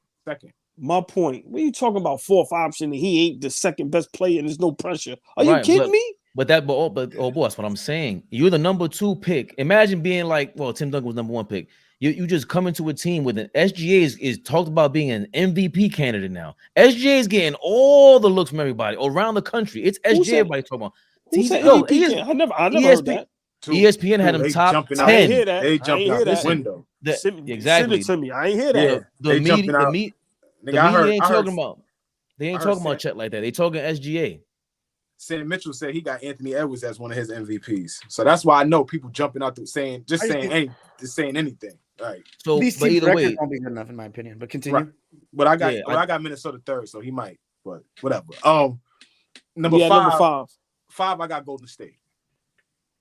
I got the Lakers. So I got the Lakers. I got the Lakers as well. Okay. Me and Dom agreed on 2, on number 2 and number 5. That's weird. Me and Dom don't never really. That's a good thing, Dom. Let's go, baby. Let's go, baby. I got the Lakers 5 as well. Oh, okay. I think we're gonna see LeBron look old.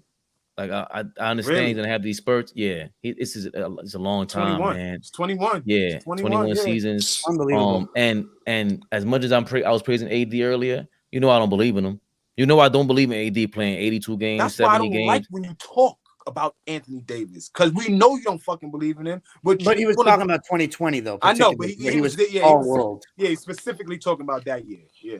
But you're still ridiculous. You're comparing him to Kobe, in my opinion. But let's give that for Wednesday. You guys okay? Oh, we brought back the Kobe thing. You guys would be I said we'll save that for Wednesday. Don't do this. Let's keep going. I thought, okay, you're right. Can we move? I'm trying to move along here. Number 6. I'm move along here. Number 6. Go ahead, Fabian. Number 6, I got the Warriors, and I'm thinking about lowering them. And I got the Warriors as well. I had them 7th before today, but then I heard the news about Steven Adams, so I bumped them up. Same here. I had the Warriors number 7, but now see what happened with Memphis. Now I'll put them up to number 6. I got Oklahoma City number 6. I'm switching. I'm switching the Warriors for the Clippers as number 6. Fuck that. I don't believe in the Warriors. I think Clay out of his mind. He's older. Draymond Green was going to get exposed. I think they're done with his antics. You see how they said James Harden is playing his way out of the league? Draymond got one more of them kicks in somebody's chest. But they got a full season with Wiggins. True. Then that's the biggest difference maker. That's the biggest difference maker, that they'll have Wiggins. But the thing is, I think they're gonna there's gonna be a lot of load management to me. There's gonna be injuries. That big 3. It's just I have a hard time believing they can stay healthy. And then CP3, I'm so intrigued on seeing his fit. But there's a real conversation. What it looks like. Yeah, there's a real conversation. There's first of all, there's 2 big conversations to me though. One, CP3 and Steph on the floor sounds decent, but can they guard anybody? And then 2, when Draymond and Chris Paul are on the court, I don't necessarily is Chris Paul just going to stand on the wing basically while everyone runs around?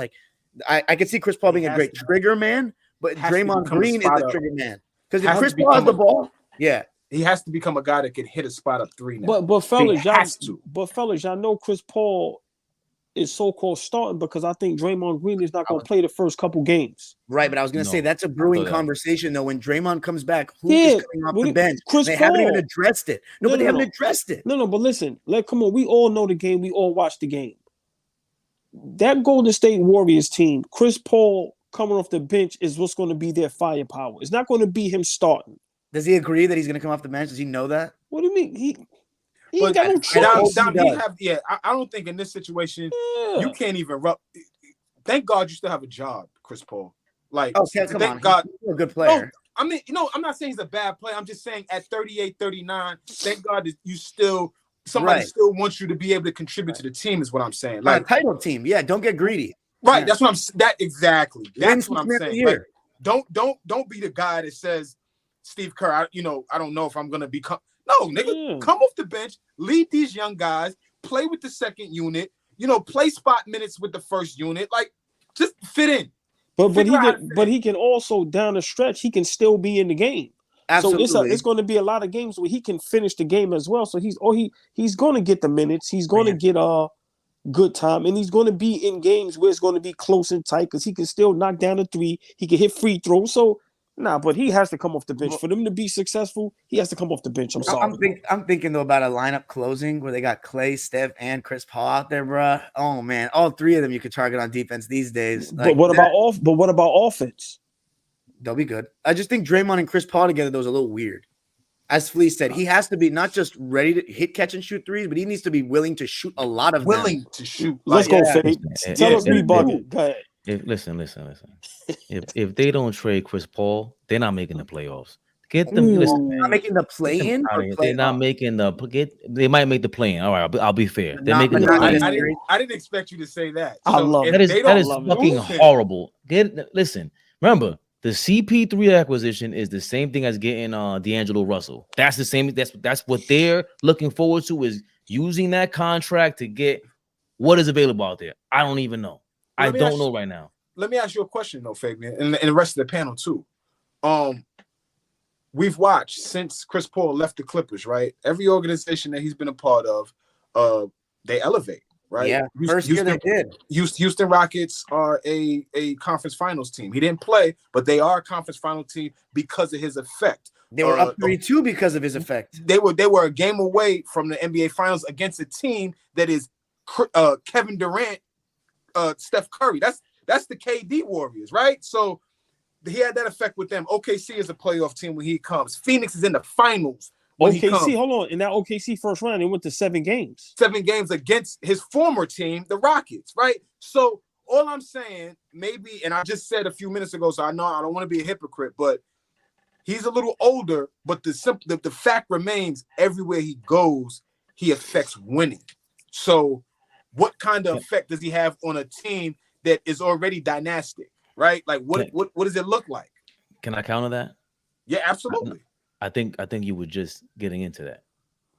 What do Chris Paul teams look like when they get to the second, third round? All right, now you guys are at this level. Chris Paul's a part of this. He doesn't do anything really to get them over that hill.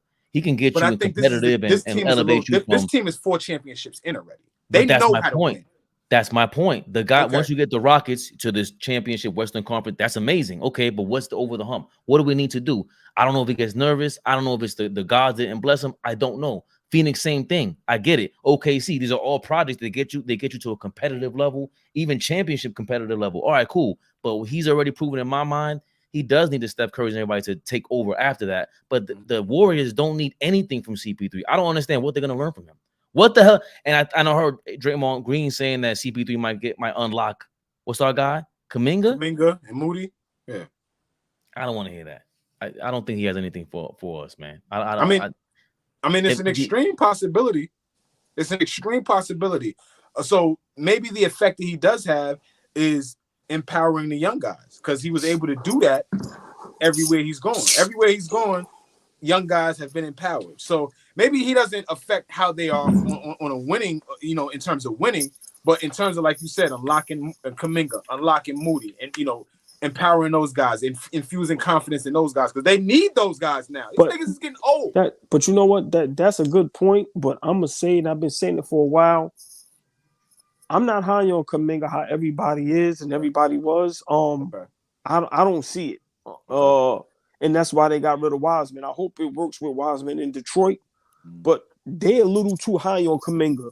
When my opinion, they could have flipped that for something, because I don't see. So now maybe, hopefully, the Chris Paul effect would work with Kuminga and them young guys, and hopefully, we'll see what happens. But like I said, he has to come off the bench. He cannot be starting for no 82 games. No. That's not going to work. It's not going to work. I think that's exactly what the win-win is for them. I think if he gets them looking decent, Kuminga looking decent, improving, you can trade both of them and get like some sort of high level. I don't even know who's available, but that's what I see. Like, there's no way they're winning a ring with CP3. They're not finishing top 4 with CP3. I think he's that much of a bug for them. They're going to clash. CP3, I can't see him being there by the end of the season. By the trade deadline, he's gone. No way CP3 is there. Wow. Okay. All right. Who we got as our first team that's just missing out on the playoff spots, but in the play-in? Number 7, I don't want to be right on this. I really hope they're lower. But I got Memphis, just because I don't see them dropping from 2 all the way lower. but no Steven Adams, no Brandon Clark till about March. I think Smart's going to be great. I think having Luke Kennard for the full season is going to be good. Lost Tyus Jones. So you have Rose now there. I think that'll be great for Rose. It's definitely a downgrade, though, to me, backup point guard wise. And Ja will be great again. Jaren Jackson will be great again. And Bane will be great again. I want to see if you can get some leaps from Jaren offensively, maybe be more of a go-to guy. Bane, I think he'll just keep getting better. I don't see anything huge, but I got them 7. I hope they're lower, but I got them 7. I got the Clippers at 7. That's a fair pick. I had the Clippers at 8, but like I said, the Memphis thing, I had to drop some guys. So yeah, I have the Clippers at 7. Because once again, but like you made a great point, Dom. If the Clippers are healthy, they can literally be from 1 to 8. But yeah, I got the Clippers at 7. Westbrook, gonna prove you wrong this season by being a good player. I'm over Westbrook, bro. Fabe, who you got at 7? Timberwolves. I had to drop the Warriors. I had them 6 initially, but the more I kept talking to myself, my CP3 might ruin that team this year. And the Timberwolves, I'm with the Ant-Man thing. It's all riding on him, but to your point, Flea, Gobert, they were 500 with Gobert, even without Cat. Okay. They got to trade Cat. You got to trade him. And Timberwolves might be involved in that. CP3, you get him for his contract, maybe get Kuminga, and try to get something there because the Cat Gobert thing is not going to work. But Gobert they relied a lot more on him at the end of last season. And then you had that with Ant-Man. Again, we didn't talk enough about the Bucks in the Eastern Conference thing. That big man, little man, 1-2 punch is always great. And we need a resurgence from Gobert. Gobert can get some damn confidence in him. Defensively, they can do a lot. And I think you got to get rid of Cat because he's soft and he's just a spot up 3-pointer at this point. And I hate Dom, you know this. How you go left with your right hand, man? You're ashamed of the Dominican Republic. I see Cat as a Knick at some point this year. I'm gonna be honest. I would hate that. I wouldn't love it. I would say Randall over Cat at this point. I'm just saying I wouldn't love it and I wouldn't hate it at the same time, but I could very well see the Knicks getting into something like that and Cat being in the Garden before the season's over. All ball, you were advocating for Randall this hard, and you're saying you'd have Karl Anthony Towns over him? Said that last year too. For one, he said that last year as well. I understand last year, but after Randall played like another 70+ game season, and Karl played 29. Dom too been consistent with that. He would take Cat over. When you have Karl Anthony Towns on your team, I can't wait for All Ball's Instagram lives then, because it's gonna be so slanderous. It'll be hilarious. I can't wait to see what he really does. Well, listen, man, I'm not turning down a 7-footer with that skill set. I'm sorry. Doesn't maximize his talent to me. He's the most frustrating player in the NBA for me. For a guy that was 25 and 12 for the early portion of his career, and then when it's time to shine, when it's time to take that turn. Well, y'all gotta remember. All right, I'm not making excuses, but we gotta forget the pandemic took a lot out of that young man. We know what happened. Lost some family members. Then injury. So I'm just saying, and then we had Jeff. I listened to Big Shot Jeff Teague, love his podcast. You know, I heard Jeff Teague. I heard what he said. I'm just saying, and the only thing Jimmy Butler had to say about him was he didn't have heart. They didn't say anything about his skill set. That might be worse in my eye. Right. That's for y'all. When you lack the motor, when you lack the sense of urgency, when you lack the ambition. Give a fuck how good you are. Dude, it doesn't look as good because you dragging ass up and down the floor. Right now, I'm trading Karl Anthony Towns for Randall right now. Here's the thing: niggas don't look at Julius like a lick. They look at Cat. He's a lick. Okay. And B looks at him. Oh, this nigga's a lick. All right. He's a healthy Cat. Okay. I got Denver 7, by the way. That might be the most insane take you've had all night. You got Denver. You got Denver where? Shocked. You don't have Denver making the playoffs outright? In the play. You think Bruce Brown is that big? The best player in the world. I just think some teams are gonna be better. Flea, let me ask you a question. Hold on, let me ask you a question. Clippers. No, wait. Let me ask you a question because I'm not mad at that. Let me ask you a question. Are you saying that because you don't expect Gordon to play as well as he did? Like, it's hard to duplicate that. I'm gonna tell you why. Okay, go ahead. I'm gonna tell you why. They it's not the Bruce Brown effect. I got what you're saying, Dom. Like, I'm not like saying Bruce Brown is this astronomical player that you take him off a team and now your team is just dog shit. What I'm saying though is that historically, from what we've seen, when you don't add to your team and you just stay pat, you don't continue to be great.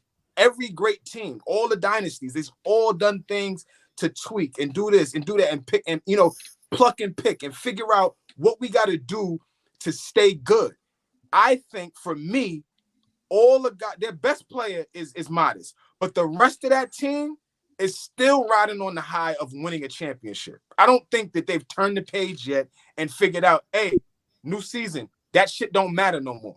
So that's why I think Denver is not gonna be as great. Maybe I'm bugging. Maybe they need to be in the top 6, but I damn sure don't got them number 1 in the Western Conference. They're not gonna be number 1 this year. Hell, I agree with that. I don't think they're gonna be number 1. We'll see. You still get 70 games out of Jokic, man. And if Murray's there with him, they're like impossible to guard, man. What happens when Jokic goes down? That's a real thing, but we just haven't seen Jokic have any serious injury yet. So that's why I'm not banking on it. But at least they have Murray now, unlike before. The body type says that it could happen. He's not one of those he doesn't have the body of an Adonis. Like, right, but he doesn't get off the ground, so I feel like he lowers his chance of injury. You know what I mean? Like, he doesn't move fast. You slick. I like that. You slick. I like that. I like that. I want to run these 2 stats by you. Yeah. The Nuggets are 351 and 246 with Jokic in the lineup. The Nuggets are also 237 and 150 with Jamal Murray, Michael Porter, and Aaron Gordon in the lineup, and with Nikola Jokic. That is not a 7th seed. That is not a 7th seed. They're a top 4 minimum. They might have the best starting lineup still in the league because they haven't changed it. And hold on. They got the best 1-2 punch in the league. Damn near. It's them versus the Bucks as the 1-2 punch. You gotta be able to do this on a consistent level. You got to. We know Joker can do it on a consistent level. I want to see the rest of the guys around him do it consistently. But the only guy I gotta do more consistent is Jamal Murray. That's it. He got to prove he can stay on the court. And that's the second best player. So show me. Just show me. You asked me where I got him. This is where I got him. And I told you. But Flea, hold on. But Flea made a good point. History does say that when you win a championship, if you don't add. But they're not okay. But hold on. They subtracted. They didn't add. When did that happen in history? You telling me the 06 Miami Heat beat Dallas, right? They beat Dallas. They come back. Mm-hmm. They did nothing in the offseason. And they were still the 5 seed, by the way. No. In 07, I don't even think they made the playoffs. No, they were 5 seed and got swept by the Bulls. I remember. Okay, so they were right. So okay, cool. But what I'm saying is the start of that entire season was a disaster. They lucky they made the 5 seed. They started that season, did the ring ceremony in Chicago, who swept them by 60, beat them by 40 on national TV. Like, there's a lot. We talk about Golden State. Golden State wins in 2015. They come back in 2016 at 73-9. They're up 3-1 in the NBA Finals, right? This doesn't help your case, Flea, but continue. Right. Listen to what I'm saying. Did they win? No, but that's a different argument, right? I totally agree that when teams don't add. I'm just making my point. Y'all asked for times in history where teams had to add to be better. They had to go get Drexler after the 94 win. They were not going to win back-to-back. They were a 6 seed. They were not going to be that good. They had to do something to make them better. So they went and got Clyde, and they were able to go back-to-back in that year. Chicago was dog shit. They was getting beat by Orlando because they lost that piece of Horace Grant and didn't add anything. They wanted to elevate Tony Kukoc. Tony Kukoc wasn't that piece. So what did they do? They go and get Dennis Rodman. Now we got another 3P. So every team in history, San Antonio, another team, they have 3 or 4 iterations of that team. You know why they never won back-to-backs? Because they couldn't figure out how to consistently be great. So, okay, I got to pick and pluck. I got to figure out what mix and match, what works. every San Antonio team that won all 5 championships, besides Tony Parker and Tim Duncan and Manu Ginobili, the rest of those teams are different. The 99 team is different from 03. I mean, from 02. Yeah. I mean, from 03, from 05, from 07, from 14. Like, these teams are different. So all I'm saying is that you got to change some shit up. You got to add. What did Draymond say? The league was catching up to us. They was figuring us out. You got to add. That's all I'm saying. Denver's no exception. Joker ain't the best player of all time to be thinking that, okay, we could just roll him out again and we're going to win 55, 60 games. I don't think so. My only pushback is I agree with what you're saying when it comes to repeating as a champion when you don't add. But I don't think your fall from grace is going to be that drastic. Like all these teams you're mentioning, like they still were pretty good. Like even San Antonio in 08, they made it to the conference finals. They were 3rd seed.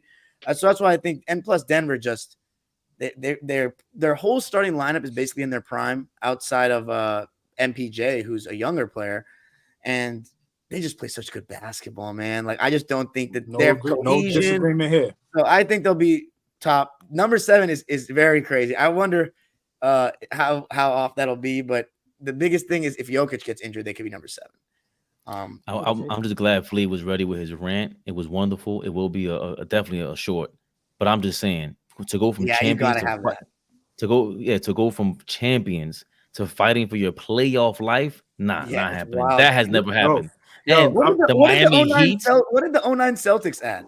I don't feel like they added anything. But number 7 is not really fighting for your play. Like now it is. Now that's playing too. Of course. Yeah, but it's like a wild card. Playing. Now it's playing. Now you got to play. Now you got to win at least one game before the playoffs. OKC better than Denver? That's like come on. That's a hot take. I'm outside. Minnesota. Who we got at number 8? Wait. Oh yeah. Did you say your number 7, Fabian? I said Timberwolves. Okay, and I have I switched the Warriors to 8 just to okay. Oh really? Okay. I got New Orleans at 8. I like that. I got them at 9. I got Dallas at 8. Okay. I have the Mavericks. That's the super group. I got the Thunder. You guys have already said them. Flea said 4th seed? No. 6, and Fabian said 4th. 4th. So I'm gonna go with who was your 3rd seed again, Fabian? Sacramento? Yeah. And 2 was Phoenix. Yeah. Okay, so I'm gonna go with OKC. 8th seed. I think the reason why I go with them over New Orleans, I actually think New Orleans might be better, but I can rely on their health more. The Zion and Brandon Ingram, man, they don't ever play together. So like I love New Orleans. They're actually the only team in the West, like besides the Clippers, like I really like them. Like I root for them because I like Brandon Ingram a lot. And I low-key like Zion a lot too. He respects the history of the game. So I love that.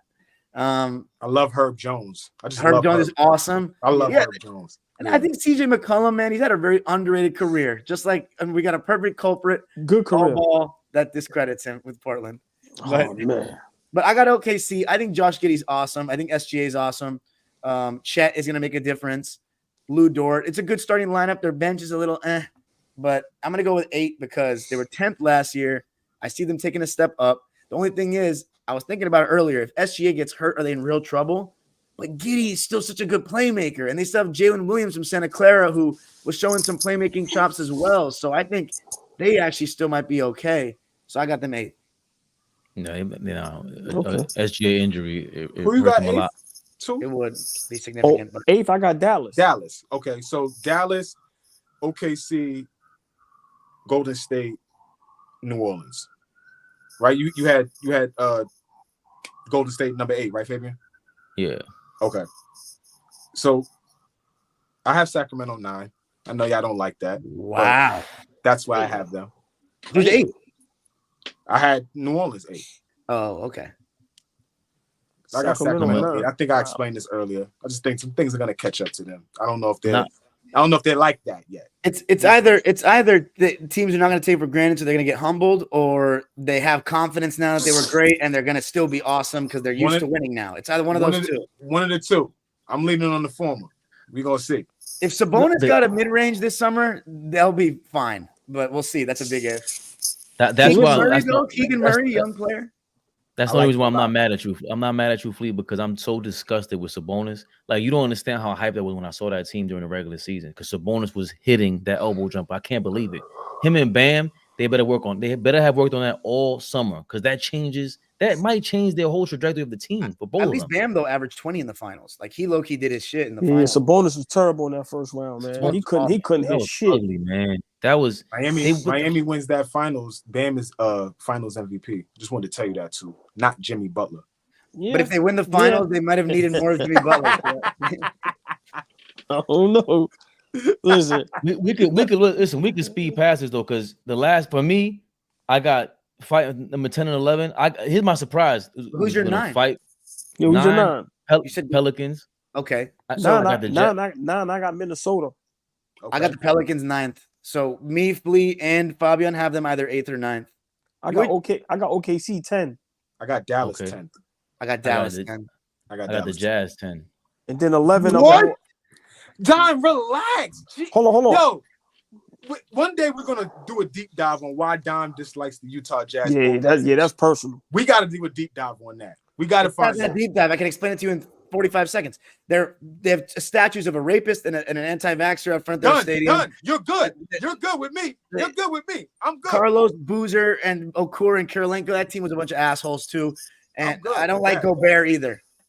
Great explanation, Dom. Thanks. Well, yeah, let's run down. Like I said, so what we at 10?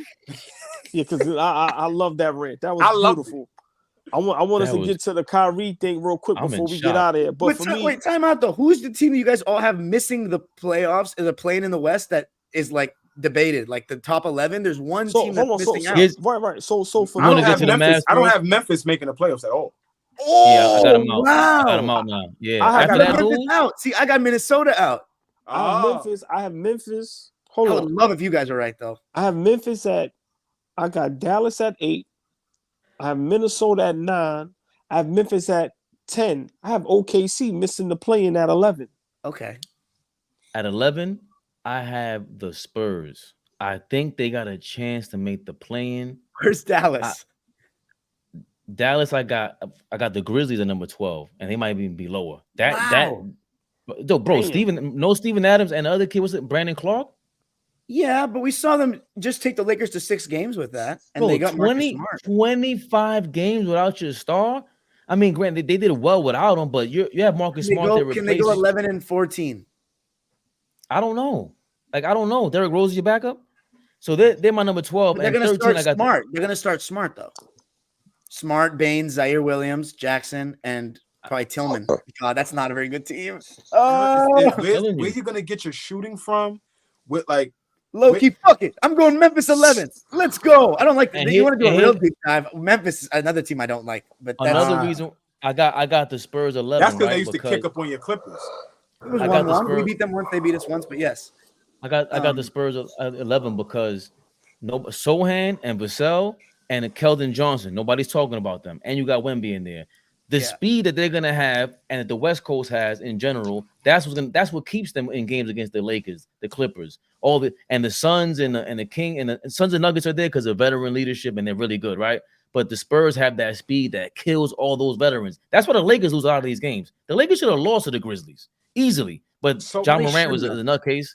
Sohan is good, right? And that's Baby Robin. I saw the lineup that they're gonna roll out in the first big, 5, dude.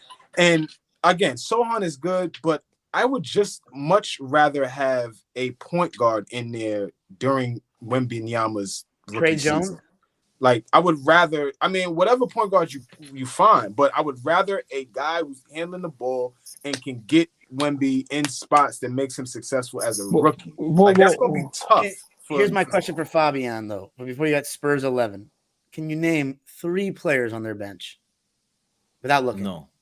They got the greatest. That's my issue with San Antonio. That's only my issue. Yeah, they do. But they got the greatest coach of all time, though. Can you name 3? Can you name 3 players off the Mavs bench? Of course I could. Seth Curry, Tim Hardaway Jr. Now Dwight Powell's coming off the bench. Tim Hardaway, Lively got Powell the fuck out. Maxi Kleba, Derek Jones Jr. It's not a good bench by any means, but I just named you 6. But that's Dallas. You feel me? Like, of course I know because they have Luka and Kyrie Irving. I got them 13th. So then Luka and Kyrie Irving ain't shit then if they're 13. They're gonna clash. I don't see them being a good team. That super offense, no defense. I like the Nets with a super defense and figuring a way out on offense. I don't like. They're gonna get Jason Kidd fired this year. Why? Exactly. Thank you. Do you think that's my favorite point guard ever? Fired. They're gonna get Kidd fired this year. What do you think about Kidd? Ain't looking good with the coaching, man. If he get fired right here, look what happened with Milwaukee. Got him out of there. They win. Brooklyn. Brooklyn. Facts. Yeah, damn. Done. Go ahead, Dom. I'm sorry, Dom. What about the additions of Grant Williams, Derek Jones Jr., and now Josh Green really is going to be able to be that main guy for them that can guard a little bit because Dorian Finney-Smith is not there anymore. So it's a big year for Josh Green, man. Huge. I got Dallas at 8. Like I said, I'm not. Y'all guys are kind of down on them, but I'm being honest. I got them 9 now. So I'm the fuck out of here. So Minnesota's 10th. I think Grant Williams, that's a big addition. He can play defense. He can hit that corner 3. But like I said, now Kyrie and Luka get a full training camp, get a full season together. Like I said, I think they're gonna make it work, to be honest. But I'm gonna say this: I don't see them staying together long, though. Can they last this full season? Yeah, but I think Luka doesn't stay a Dallas Maverick. Wow, that'd be a tough loss for Dallas. But this season he's gonna be so. AllBall, what do you think? Stay there. Hold on, but stay. We're gonna stay there and go with the Kyrie Luka thing or no? Okay, so 3 of us think Luka's the best player on the Mavs, but since Kenyon Martin said Kyrie Irving is the best player on the Mavs, AllBall agrees. Explain. No, I said that before. Let's not do that. Let's not give Kenyon Martin all the props. I said that before Kenyon Martin. Props. Okay. Yeah, I said that before Kenyon Martin. Well, props for both of you for being wrong, but continue. Luka is great. The way people discuss him, Baby Bird. When I say overrated, of course he's not overrated, but Kyrie dribbles better, shoots better, finishes with both hands better. True. We've seen him in the clutch on the highest stage that you can ever be on. I don't care how long ago it was. We know what happened after that. Things didn't work out for him. Personal reasons, whatever it was. It was some things that happened in Boston. It was some things that happened in Brooklyn. Things behind the scenes that's not an excuse. But his skill set is probably the best skill set in the NBA. Luka hasn't shown me anything. As great as he is, Brunson played a big part in that Western Conference run. We always tend to forget that. When people go, oh, Luka went to the conference finals. Yeah. But Brunson was there next to him. All I'm saying is Kyrie Irving is a better basketball player than Luka Doncic. To me, it's not even close. It's not even close. No way. I mean, if it was just one-on-one, I think everything you said is valid. But Luka, I mean, his passing is insane. He's 6'7", like 240, man. Like he has the ability to see over your defense. The same way LeBron can create a good shot for you every single time down. Luka can create an open shot for you every single time down the pick and roll. That's not true. Yes, he can. How can he not? Because he holds the ball for too long. He does not have the same court vision as LeBron, and I hate that comparison. I hate the Larry Bird comparison. He's James Harden 2.0. Luka has that's a lie. James Harden gets the ball for at least the first play of the shot clock. At least he'll try to get the alley-oop. That's what I'm saying. Houston James Harden is passing the ball earlier than James Harden. James Harden is leaving you with more grenades. Luka's leaving you with more grenades. I think Luka is. You talk about a ball stopper.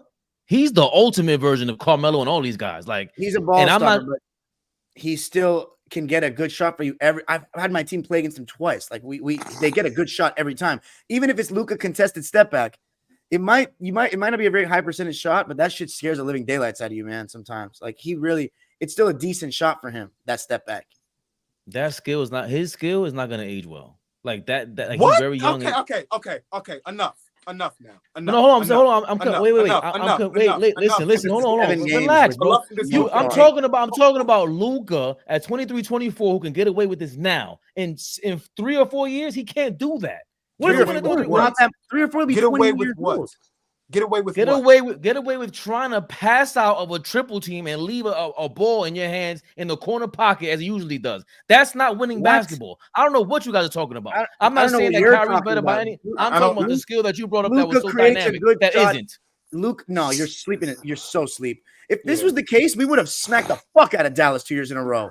But they took us to the brink when Kawhi was at his apex with no star. There was no good Brunson at this point. This is what I'm saying. Brunson was good at a moment.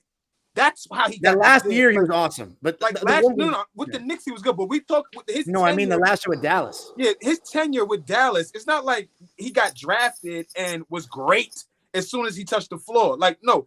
He had to ascend as well and get better. He wasn't what he was in the Western Conference Finals that whole time. So Luka had a running mate or some shit. Luka has had subpar teams for the most part of his career, and he's been to the playoffs several times. Deep runs in the playoffs several times. One deep run, Flea. Don't do that. Tell me the deep run Kyrie Irving has done by his dog. Facts. Luke ain't do that by himself. Come on. What are you talking about? Not a better shooter. Listen, y'all can do that. Y'all can. But see, you're cutting off the pass. Like you're acting like Luka's not an infinitely better passer than Kyrie Irving. What has Luka done without Jalen Brunson? Oh my God, that's very ironic coming from a Kyrie Irving defender. What has Luka done? It's just a simple question. Kyrie Irving never played with LeBron. You would never value him in the light that we do. What did Luka do without Kyrie Irving? I mean, do without Jalen Brunson. Jalen Brunson got replaced by Kyrie Irving, and you asking what did he do without Jalen Brunson? He lost next to Kyrie Irving. Once again, Kyrie didn't play a whole year. He came half of the year, whatever he came. Don't do that, Flea. He came with like 15 games left in the season, Flea. But see, this is what Fish is saying is very valid, that was bro. Crazy. What Fish is saying is very valid. You guys are not accounting for it. Luka is. I've been in the third row at a game with him. 6'7", 240, bro. Anyone that's 6'5" or under, he'll post up. He posts up Mikal Bridges. For God's sake, you have to be a certain size to guard Luka in the first place. That's what I'm saying. Like just the mere fact. Zero. He plays zero defense. Okay, but Kyrie's not that much better defensively. He plays zero. But the year that he went to the conference finals, But neither does Kyrie. You said zero, like you about to add one next to Kyrie. Kyrie plays one or two, like one is more next to Kyrie. But one is more than zero. He ain't got one. He's 0-2. I'm just saying. He's a cone. That nigga Kyrie a cone. Okay, when he's trying, right? It's when Kyrie and Luka are trying, they're passable. They're both not that good. But Kyrie, wait, no. I'm gonna roll when Kyrie tries, he's a guy that's gonna be able to defend better than a guy who is maybe 6'2" on his best day and not nowhere near as strong as this dude. I don't think I'm gonna go with the Fabian was trying. What? Were you gonna say the same that Luka's size when he tries as much, like he can be a better defender than Kyrie? Or are you gonna say Kyrie? No, I don't. Yeah, I've seen Luka try, and it's horrible. He's horrible defensively, but I've seen Kyrie. He tried and it was fine. I've seen Kyrie lock up James Harden when he got traded to. I've seen him do that before. No, you didn't. Yeah. Okay. When I sent you the video, he put the clamps on. It was not one possession. It was not one possession because what happened was they were talking about it in the Brooklyn Nets practices that Kyrie would get on him. Make sure that's what's going on. Make sure you please. Like somebody against Philly. You're talking the game against Philly, right? Where Harden laid an egg. But that's because I'm not. Make sure you send me a montage of Kyrie Irving. With plenty defensive stops. See? I don't want to say that. I want to. Okay. Now let's go. We're talking about strictly defense, right? Now let's go to the Luka Doncic lockdown. Who? Lockdown what? No, not Kyrie even a door. Not even a door. Stop it. Not even his car door. Stop it. With the Luka Doncic defense, it's not close. I hate when you. What am I doing? You're advocating for a side in an argument where you're not even on. Okay, he's a better defender by a little bit. You think Luka's way better than him, don't you? Yes. He's better. Stop doing this shit, man. We got to time. Hold on. He's way better. He's way. Hold on. Let me ask you a question. I think he's way better right now. Hold on. Let me ask you a question. There's Hall of Famers and great players, professionals, that have said, and we've said it as well. I consider us professionals. That's right. That Kyrie Irving is top 5, some say top 3 greatest talent of all time. That's fine. And Luka is way better than him. Mm-hmm. Luka gets let's call a spade a spade. Luka gets hate because he's white.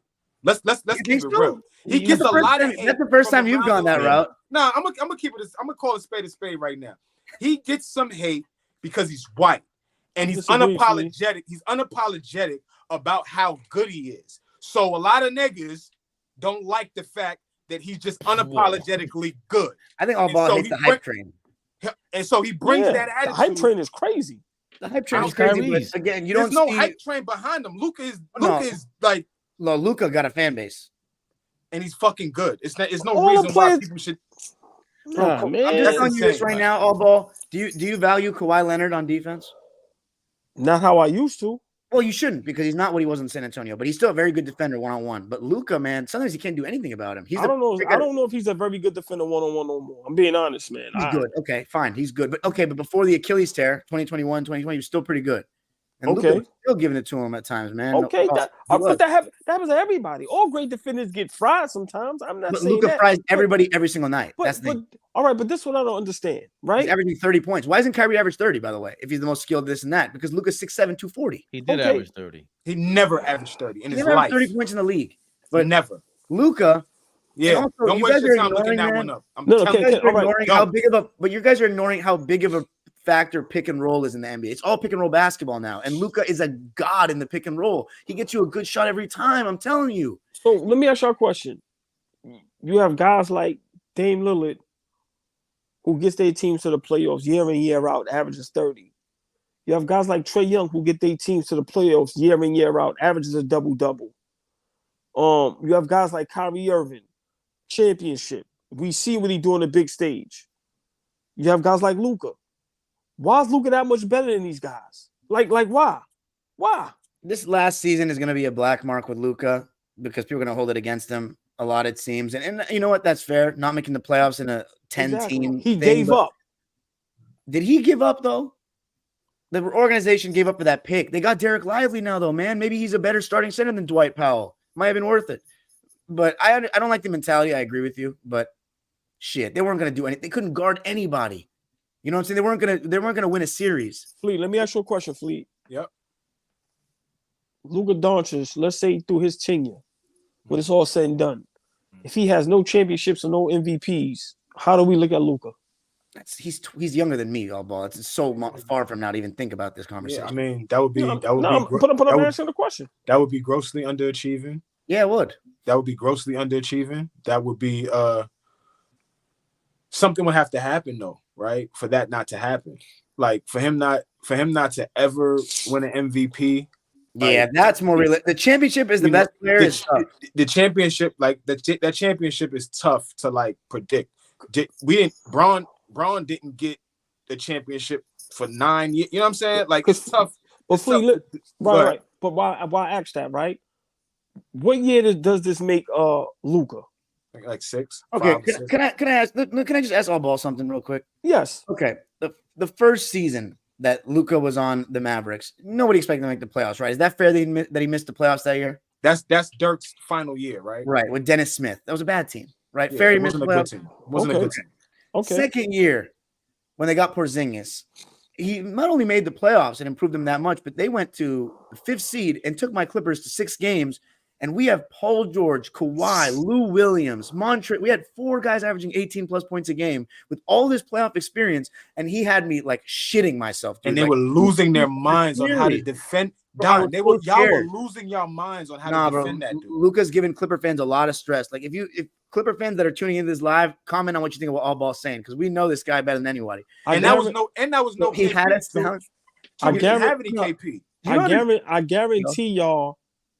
Anytime Dallas played the Clippers in the playoffs, nobody picked the Dallas Mavericks to beat y'all in the playoffs. Stop it. Absolutely. And he almost did twice. Almost. And the thing is, they won in 6. How that's almost? Okay, the second we were game down, 7? We were down 2-0 the following year and lost both games at home, bro. He had us almost done with Ty Lue as our coach.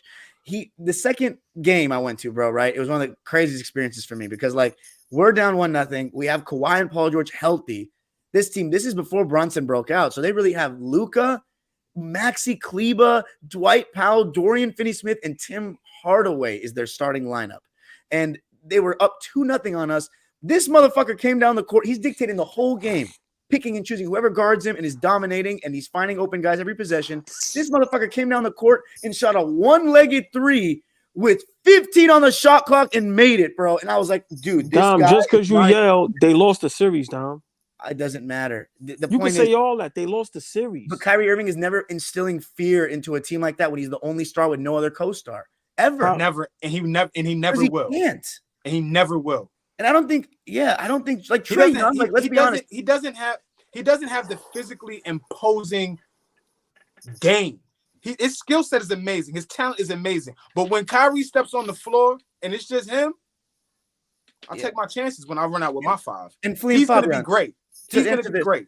He's not going to make everybody else around him great, and he's not going to beat us by himself. Let's say you have Trae Young and switch Luka with Trae Young on that 2021 Mavs team. Against my Clippers with Kawhi, Paul George, Terrence Mann, Patrick Beverly. You think that Trae Young would even win 2 games off of us? Because we got the size to throw at Trae Young. Against Luka, the problem is you have to put Kawhi and Paul on him or else he's going to score. Trae Young just won 2 games at Boston. They got Jaylen Brown and they got Tatum. Yeah, they did. And I think that Missoula was a little bit the Celtics are playing with their food. But okay, here's the thing though, right? They won 2 games off of them, but they were down 3-1.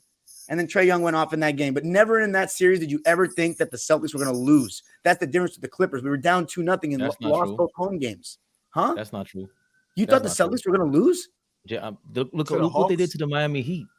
Bro, listen, the Celtics. No, but you're talking about the future now. You're like, oh, look at the Heat. No, you said you never thought they were going to lose. You said yes, in the moment. If you trade Trae Young for Luka Doncic that year, would they win? He could have got a game or 2. He just snatched a from game Boston, or 2 is different than pushing us to the brink. He had us down. Dog, you just asked a couple questions. Luka Doncic has to prove himself. Yes, he led his team in all stats when he went to the Western Conference Finals. I get all that. He still has to prove himself. Do I think he's better than Kyrie? But see, you're on the same page as me. Don't argue about something we're on the same page. No. Clearly we're on the same page, but you're making it seem like Luka Doncic is on this level, comparing him to LeBron, comparing him to Larry Bird, comparing him to all this. So let me ask you a question.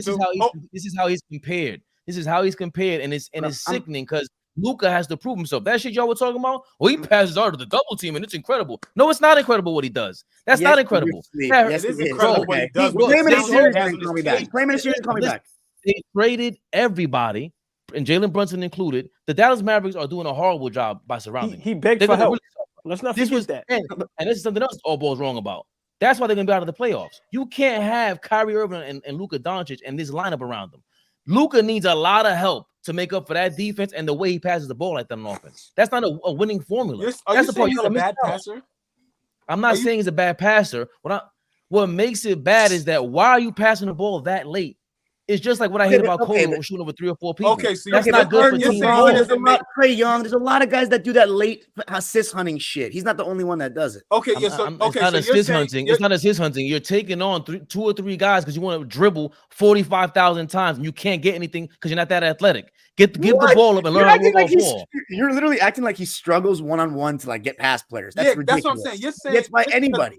My thing with Melo was Melo got it. He's massaging the shit, he's pounding the shit, and then he's making, you know what I'm saying? Like, get the ball, make a move in 3 seconds. Luka is not getting the shit and not knowing what the fuck to do with it. And like you said, I heard what you said, and the ball is a grenade now, and he's just giving it off to somebody to take a bad shot with 3 seconds left in the shot clock. That's not what's happening. They get a lot of movement in that. So what's happening? No, they do not. I don't think they get. No, they do not. Thank you. What are you talking about? They do not get. Thank you. There's a lot of one-on-one play with Luka. They are crazy. They just watch Luka dribble the ball all the time, but he's still getting good shots. That's why you got to. They're not. They're totally stagnant. That's why you needed when Brunson was there. You had Dorian Finney-Smith. You had other guys there to play defense. They're stagnant, but we're talking about guys like Tim Hardaway Jr. and Spencer Dinwiddie, and Jalen Brunson is a 2nd-round pick. Let's keep it real. I haven't heard one passer. You didn't mention not one passer right now. What are you talking about? I'm making a point. The Dallas team. I'm making a point. Hold on. You're making my point. No, what I'm saying is, what I'm saying is, he has mediocre talent, and the mediocre talent actually looks really, really good better than they would anywhere else next to him. I'm saying that he's putting a guy like Tim Hardaway Jr., like Spencer Dinwiddie, like Dorian Finney-Smith, like these guys like that in position to even look good. Yeah, which, bro, I think you're forgetting, guys, that Kawhi Leonard had the best game in Clipper history to avoid elimination against them. We were down 3-2 in the series going to Dallas, and Kawhi literally had the best game of his entire career. Remember that 45-point game? I do. Who won? I do. Yeah, because Kawhi had to go nuclear. My point is they were this close. Hold on. Not the same as Trae Young against Boston, bro. They were down 3-1. He had an amazing shot. All right. They got him the fuck out of their next game. Let me say this just real quick. Let's just say Luka got 10 more years in the league at a high level, right? Let's look at the guys that's still going to be in the league. You got Giannis. You got guys like Devin Booker. You got Sacramento and Fox and them guys. Giannis will be like 40 in 10 years. What you mean? Guys are still playing till that age. Oh, okay. But not many of them are always great at that age. I'm saying for Luka to win a ring, he's going to have to team up with another superstar. Like they've all done. Time out. All right. Like they've all done. No timeout. There's a superstar on his team, according to you. Why they can only be the 9th seed? Kyrie Irving. Well, that's when he loses me. That's when you lose me. Once again, he's not good enough. That team is not good. That team is not good enough to go to the championship. Because Luka is not who y'all continue to say he is. Oh, okay. So not watch this. Watch who's the third best player on this team? All right, watch this. I guarantee LeBron on that team, they going to the chip. This LeBron right now. LeBron 3-4 years. LeBron 3-4 years ago, because this is who they compare Luka to. This is who they try to say he is who he is. LeBron 2-3-4 years ago with Kyrie in that team is going to the championship. Not in the Western Conference. Fuck no. Okay. No way. Okay. Not in the West. I don't know. Okay. Listen, hold Kevin Love on on that Cleveland team. Just to piggyback off what he just said, Kyrie is not who everyone says he is. Everyone says he is, and neither is Luka. They have to prove themselves. That's why Dallas is not. How do you have those? None of us expect Dallas to finish in the top 4. We have not yet mentioned that. And these are two superstars. Nah. I don't know. They got one superstar and an all-star. If Memphis, if Ja had a 10-game suspension, Dallas wouldn't make my playoffs this year. You're 10th. You have him 10th? No, I said if no, I'm saying you have him 10th right now, though. I have Dallas 10th right now. But now Flea, what does that now? That's my point. What does that say about Luka? So what I'm saying is we can't sit up here brag and boast about Luka, but then some of us don't even have him making the play-in. Well, if Ja Morant wasn't suspended. Well, for me, this conversation was centered around because we was having a conversation offline. Is Luka better than Kyrie and vice versa? So for me, the conversation is more so centered around that.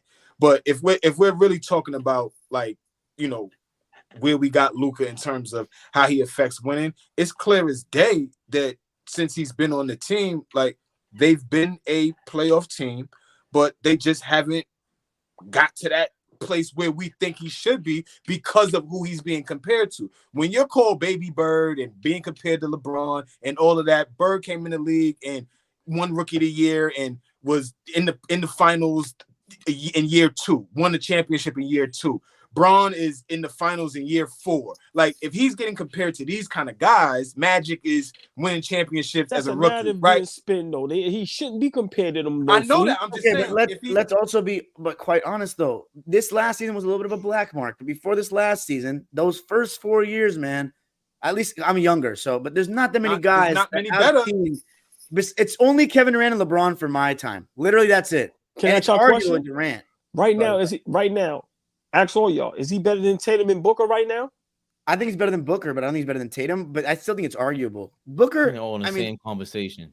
He owned. This man owned the Suns and took their souls away in 2022. That was, and I don't think he's gotten any worse. I got Tatum winning MVP this year, so I got Tatum better than both. I like that. None of them. Listen, anytime you compare LeBron, Michael Jordan, Larry Bird, these are perimeter players who were considered the best in the game. That's not Luka Doncic. That's not Jason Tatum. That's none of these perimeter guys. I have yet to see one in the last 3 or 4 years. Jason Tatum is back-to-back. We're talking about first team All-NBA. Like, is Jason Tatum the best player in the league? He's no. LeBron is no. When LeBron was at Jesus Christ. When Magic Johnson is at his apex, they said he's the best in the league. Larry Bird at his apex, best in the league. Michael Jordan at his apex, best in the league. Guys aren't at their apex at their kids. Bro, they're not. Year number 2 and 3 of Michael Jordan, he was being compared to a god. Hey, Fabian. Michael Jordan played for Dean Smith for 3 years. Jason Tatum, almost half the season, was the best player in the league, though. He was MVP. He was not. But yes, Tatum's not the best player in the NBA, though. No, he wasn't. He was not better than Joker or Giannis. What are we doing? What do you mean? Giannis ain't. What do you mean? This man almost came back from 3-zip. What are you talking about? And if he didn't get hurt, they was going to the finals. Why is he down 3-zip to the Miami Heat? Fabian's saying he's not actually in the best player in the world conversations right now. We said Curry, Giannis, and Jokic are the best players in the world. We all agreed on that. Right. Okay, Curry, get out of here. You said Jokic was the best one, right? Either way, no conversation for the best player in the world right now. Let's not get hung up on Curry then. Depend on who you're talking to. Jokic and Giannis, though, right? We all said one of those two was the best player in the world, right? Tatum is in that conversation. I'm sorry. Is absolutely in that. Y'all bugging. Now with Jokic to me. Maybe with Giannis. Now with Jokic. Not after what I just saw. What do you mean after what you just? Hold on. Tatum was just down 3-zip, right? And he was in the finals. He was in the finals the year before. Right. They came back and won 3 straight. He literally got hurt in like a minute or two. And we all said if they won that game, they would have gotten the ass kicked by Denver. To me. The point Boston? is they would have lost in 6 games, 7 games most. I'm going with Denver for sure. Denver, nobody was beating Denver last year to me. Oh, it was Denver's year last year, but you said they get their ass kicked. Right, my bad. 6 games. Okay, but okay. Right, so I just think Boston. Let's finish that. Hold on, let's finish that point. Miami almost got swept. Let's remember that they won 1 game in the finals. Right, they would have done better than Miami for sure. Yeah, but finish the point of Tatum gets hurt in the first minute of Game 7 after being down 3-0 to the Miami. Please explain why this makes him the best player in the world. Because for one, he was about to do something that has never been done. What are you talking about? What do you mean? Okay. Against who? What do you mean against who? It don't matter. If you're down 3-0, you come back and win 4 in a row. Against your superstar, Jimmy Butler. Y'all superstars. Okay. I still think Tatum's top 5. I just think Jokic it's just, dude. What we saw was hold on. So give me a top 5 right now, Dom. We did that. Jokic. Giannis, Giannis, Steph, and then I got Jimmy and Tatum. Now let me ask y'all a question. How is Jimmy Butler or Steph Curry better than Tatum right now? When Tatum averages more than both of them, he does more on both ends of the floor. His team in the last 3-4 years has been the finals and Eastern Conference Finals. Steph Curry last year is not a better basketball player than Jason Tatum. But my criteria was the last 2 seasons. My criteria the last 2 seasons, because if it's just one season, that's very situation based. The last 2 seasons. Are you kidding? If it's just last season, then Luka would be maybe like 9th or 10th on my list. Like it would change my answer. But I'm not just going to take one season. But how do we go who's the best this season and we base it on the last 2 seasons? That don't even make no sense. That's you to make an argument for Steph Curry because he won a chip in 2 years. You think it's that, but that's my criteria always. Because if we're just going off last season, then Kevin Durant wouldn't be second on your list, bro. Like, let's be fucking real. Like, if it was on just last season, Kevin Durant may not even be in the top 8. Why not? He's not. Well, no. He was great before he got hurt in Brooklyn, and when he came back, he was good. But you know what? You may be right. You might be right. KD could be there, but LeBron, you said LeBron was your second best player in the NBA. If we're basing it just on last season, he is not in the top 5. He's got no argument. He averaged 30. He got to the conference finals. Now how was that? He wasn't even the best player on his own team in the playoffs to me. Nah, but Anthony Davis was. I started by saying the conversation by saying Tatum or Luka, none of these guys are considered the best in the never. Nobody there's nothing unanimous about it. Nobody's ever said Tatum is the best player in the league. Like, I agree. And when you compare them to the Jordans and the Birds of the world, these guys were beating out the big men in their league at their time and considered the best, and they were taking the team to a different level. Jordan. That's ridiculous. I'm saying they should be never comparing them. I'm not. See, my thing is I'm just comparing them to themselves. Right. I'm never going to compare none of them guys to Jordan, none of that. But like I said, the Kyrie Luka thing, I think people want Luka. Like I said, Luka great. Would I want him on my Knicks? Hell yeah. I'm not going to say he's not great, but people want, not saying us, but the narrative, they want Luka to be out of this world. And for me, you have an Embiid, that's an MVP. You have Giannis, you have Joker, You have guys like Steph Curry. You have guys like Kevin Durant. You still have guys like LeBron James. You have guys like Tatum. So what I'm saying is, it's arguable that he can't even be top 5. I don't have him on top 5 this because of last season. I knocked him. Oh my God! I'm about to get off this live, y'all. All this we talked about. No, because no, don't switch. That's how good Luka is. Because because you have Kyrie above this apparently. Yeah, that's the problem. Tatum, not Tatum. That's the problem. We ain't talking about anything else. Where do you have Kyrie? That's where this conversation really started with Luka or Kyrie, and it's evolved now into where it should be, which is Luka, Tatum. The conversation is where it's supposed to be now. If Luka's not better than Tatum, Kyrie's better than Tatum. I'm good with that right now. But no, Kyrie's not better than Kyrie's not better than Tatum. He's better than Luka Doncic, man. I'm sorry, bro. I'm sorry. Do you think there's anyone individually skill set? You know, that's preference, right? But like we like to do, these players are polarizing and these players are franchise changing. So when you have 2 of them on the team at the same time, this shit should bode different results. I got them number 10. Nobody has them top 5, top 6. Nobody has 8. Them there. Who's the 3rd best player on this team? Honest question. Nobody knows. Who cares? They even lost the kid to the Lakers. Who cares? Stop saying who cares. That's Lively valid, now. Bro. Who cares? Grant Williams. Trey Jones. Who you say, Flea? I said Lively. Wow, really? Just because he's a rookie and he's a rim and he's gonna mess around at the rim. ESPN, they got a lob threat now. ESPN said Grant Williams was in the top 100. So based on their list, he's 3rd. But man, if Grant Williams is your 3rd best player, that's not a very good team, bro. I don't care if your 2 best players. Listen, fellas, I gotta go to sleep. I gotta get out of here, right? But hold on, can I just say this, Flea? We say how little Trae Young is. We say how much on defense he's a liability, but he gets them where he got to get them to. I don't want to hear no excuses for the West 6. Is better. I don't want to hear no excuses for the 6'7", 240. The can West see over the defense, can throw hella passes, can step back from the half court, 1-legged 3-point shots. It should be no excuse. You see how De'Aaron Fox better than me though. You see how De'Aaron Fox just made the playoffs this past season?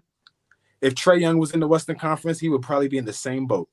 He might not even have seen the playoffs yet. I don't know. You think Trae Young is as good as De'Aaron Fox? I do.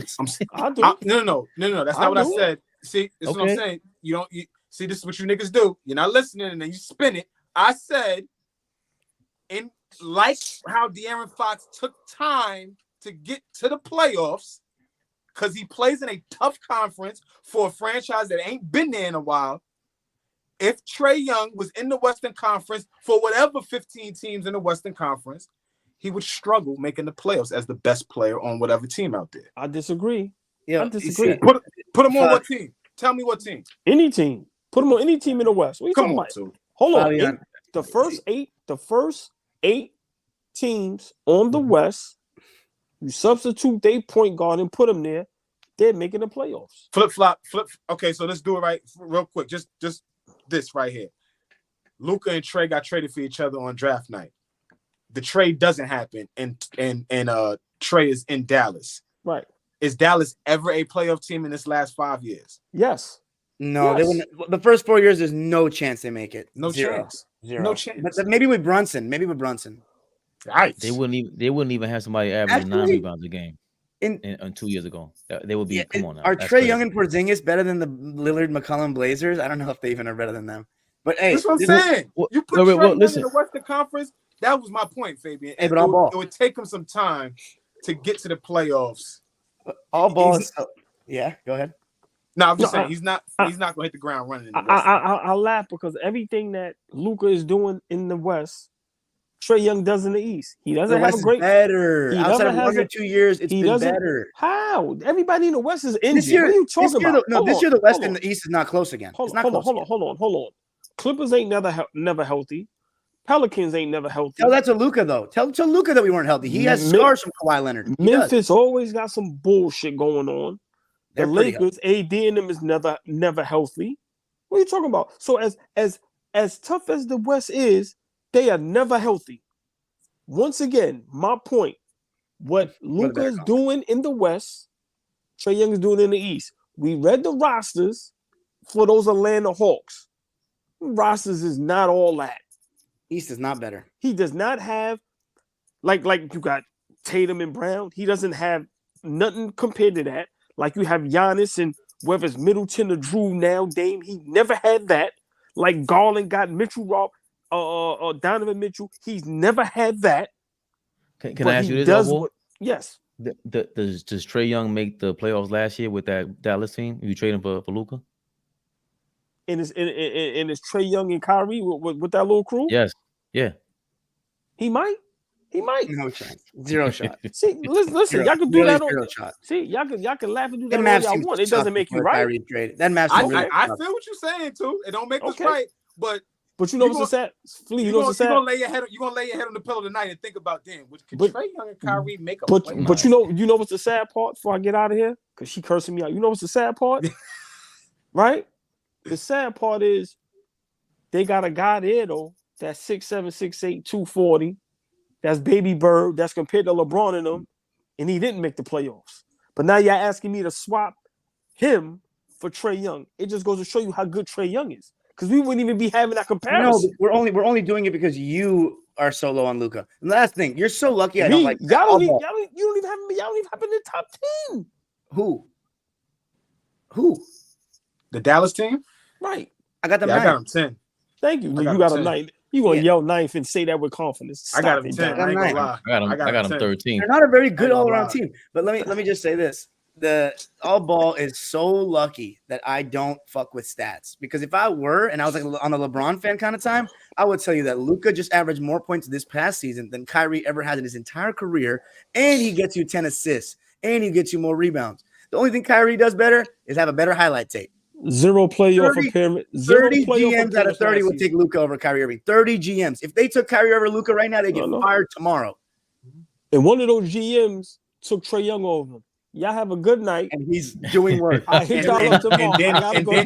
And Danny Ferry don't got a job right now. I'll see you later, too. I'll see you later, too. Love y'all, man. Let's get to the comment. Real quick. Who's the worst team in the West Coast? Worst team in the West Coast? Oh, I got Houston.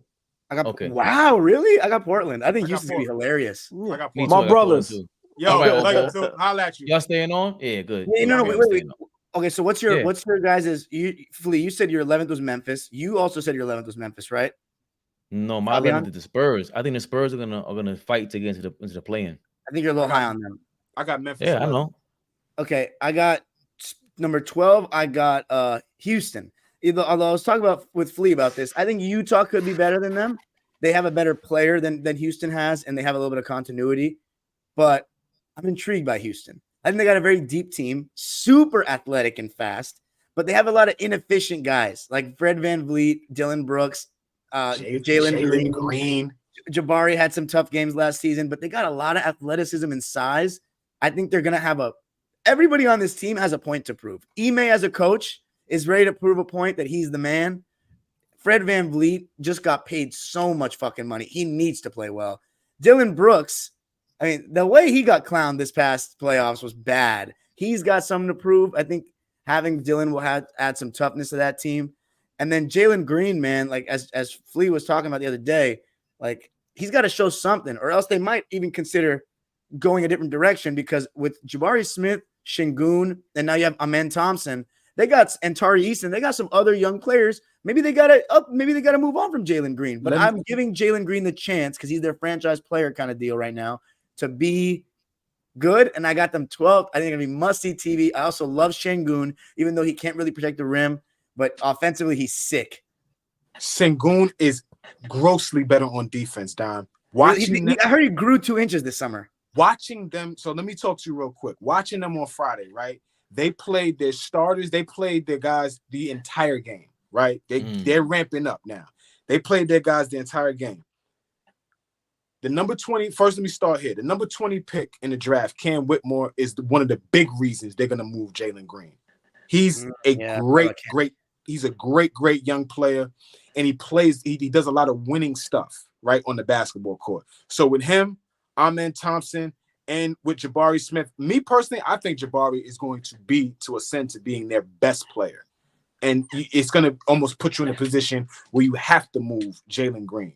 They got some, like, y'all know how I talk. They got some adults over there now. So they got Van Vliet.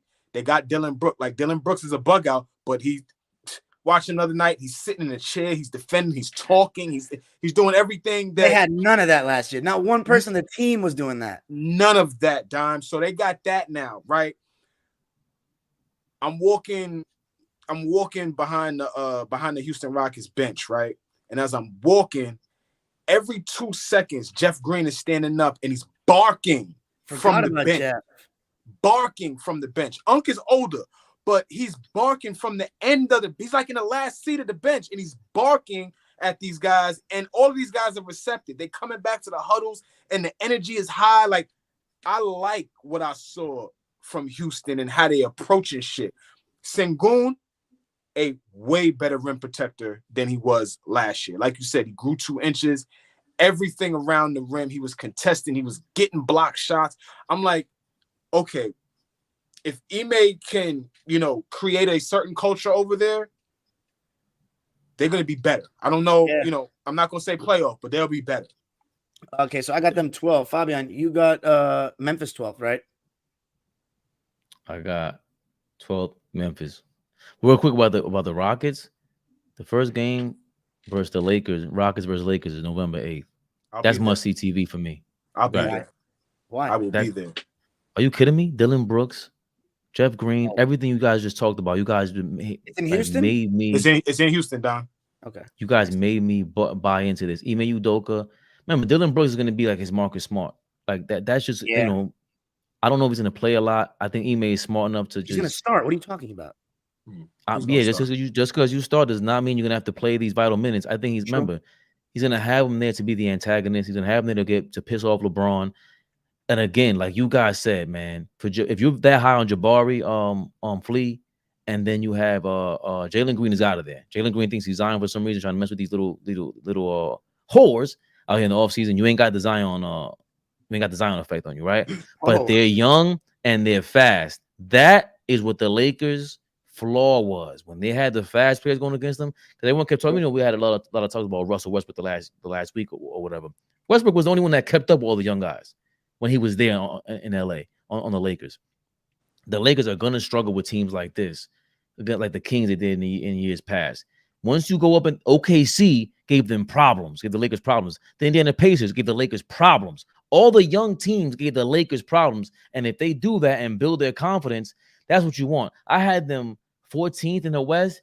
Jesus Christ, you guys got me convinced to put the Mavs at 14th and the Rockets at 13th. Get the Mavs out of here. I certainly don't believe the damn Mavs. Kyrie Irving. Go ahead. No, just I was going to say Kyrie Irving walking in the locker room.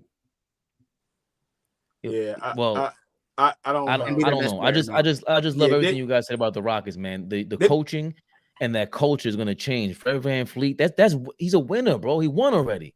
Yeah. Dylan Brooks say what they want. They number 2 seed in the West. That's not an accident. 2 years in a row. And Oregon, they made it to the Final Four. If they had Chris Boucher, I think they could have won the championship. But that's a story for another day. Yeah, it's just a lot of winning attitude coming in the locker room. Like you said, Fred VanVleet, Jeff Green coming off winning his first championship, Ime Udoka coming from being in the finals, right?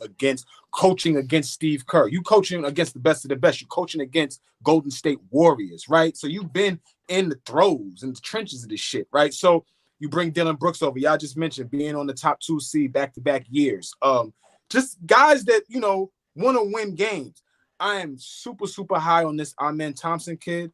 He is for a rookie. I don't forget his ability on offense, Don. The kid really cares about defending. And that's why Ime keeps this kid on the floor. He played a lot against Miami the other night. And I'm like, why is he playing this kid so much? But he is taking on the responsibility of just defending. His offense is going to come because he's just immensely talented on that side. But like playing defense, he's invested already as a 19-year-old. Yeah, that's awesome to hear. I got Houston 12. I got Utah 13 just because I think they're still in tank mode. They're still going to try to go for get somebody else. Go get Cooper Flag. something like that. I still think they have so many picks for the next couple of years. The only thing with Utah is last year they were. What's so funny about that? Baby, you took that a different way. Come on, man. You took that a different. Nah. You took that a different direction. Come on, man. I didn't even notice. Leave it alone. Okay. Well, we are late in the live. We're all late in the live. Come on, man. Utah going after Cooper Flag. What is you know? I think no. Well, I agree with. Look, they have Walker Kessler and Laurie Marketing already. Come on, man. The starting lineup is not that bad, but Sexton and THT, they have what? Lowry Markkinen, John Collins at the 3. It's a big team, but like this is a big year for John Collins too. Like, show us what kind of NBA player you really are, because you clearly weren't a stretch 4. But are you a 3? Does he have enough mobility, like with the ball in his hands, to be a 3, or is he just gonna stay in the corner? Like, he's not a great 3-point shooter. It's that Will Hardy guy. No, Will Hardy. He's good. They were well coached. Very, very good young coach. Why? Hold on. Why do you say? Oh, right, he came off the Boston bench because what's the Danny Ainge connection? Right. No, with E-Man. Yeah, right. He's right. Well, that's the Danny Ainge connection. He got him out. Right. I might say the draft pick for him or something. They have Clarkson. They have Clarkson. They still getting traded. Is he? I mean, the thing is, they might, because he's going to help them win games, and they're probably going to want to not win games. So I got them 13th. I think they got the biggest front court in the league. Like, John Collins, Walker, and Markkinen is huge, but I don't know. I don't trust their shot creation. Their guards don't really play D like that. Sexton. Sexton like playing defense, but I don't know if he can. Like, I feel like he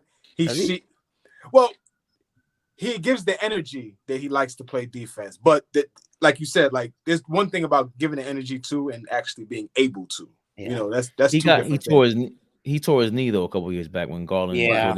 So that's my when thing. Garland started hooping though, and everybody was like, maybe they don't need Sexton, and we knew he was going to get traded. Right. Yeah. And then they traded him for Spider. Right. But that's my thing, Flea. Going back to the Dennis Smith Jr. I know he's not a big name for the Nets. That pickup, Dennis Smith Jr. figured out a way to stay in the league. Colin Sexton doesn't play defense like that, and I had to look at some tape when I saw that he was like in the front, because that's why I was looking at the tape with what's the guy's name, Williams, on the front court for the Hornets. He just was named the starter. Mark Williams. Like, that's what they lost. They wanted. You high on that kid. You like that kid. Listen, in 17, shout out to Andy Raw. He put me on. I was gonna say. I was thinking of that because Mark Williams went to Duke. He a Duke guy. Right, but he had him at like, I think per 100 possessions was averaging like 12 rebounds a game, which is just same as Sabonis, something like that. Yeah, so he went to college at Duke, and either way, Dennis Smith Jr. figured out a way to play in the league, and he was with Mark Williams last year, and Colin Sexton hasn't really shown that, in my opinion. Like, I haven't seen that effort on defense. I haven't seen anyone talk about it, because I don't watch too many Utah Jazz games either. So, but I have yet to see that. I used to watch Cleveland games, and I wasn't that impressed with him. What'd you say? He said, "Consider yourself lucky because you don't watch Utah games." Dom is going to shoot at Utah any chance he get. Any chance, but I got them 13. Who you guys got 13? The Mavs. Okay. Wow. Oh, now it's the Rockets. Now I have the Mavs 14th. Yeah, my bottom last couple teams in no specific order.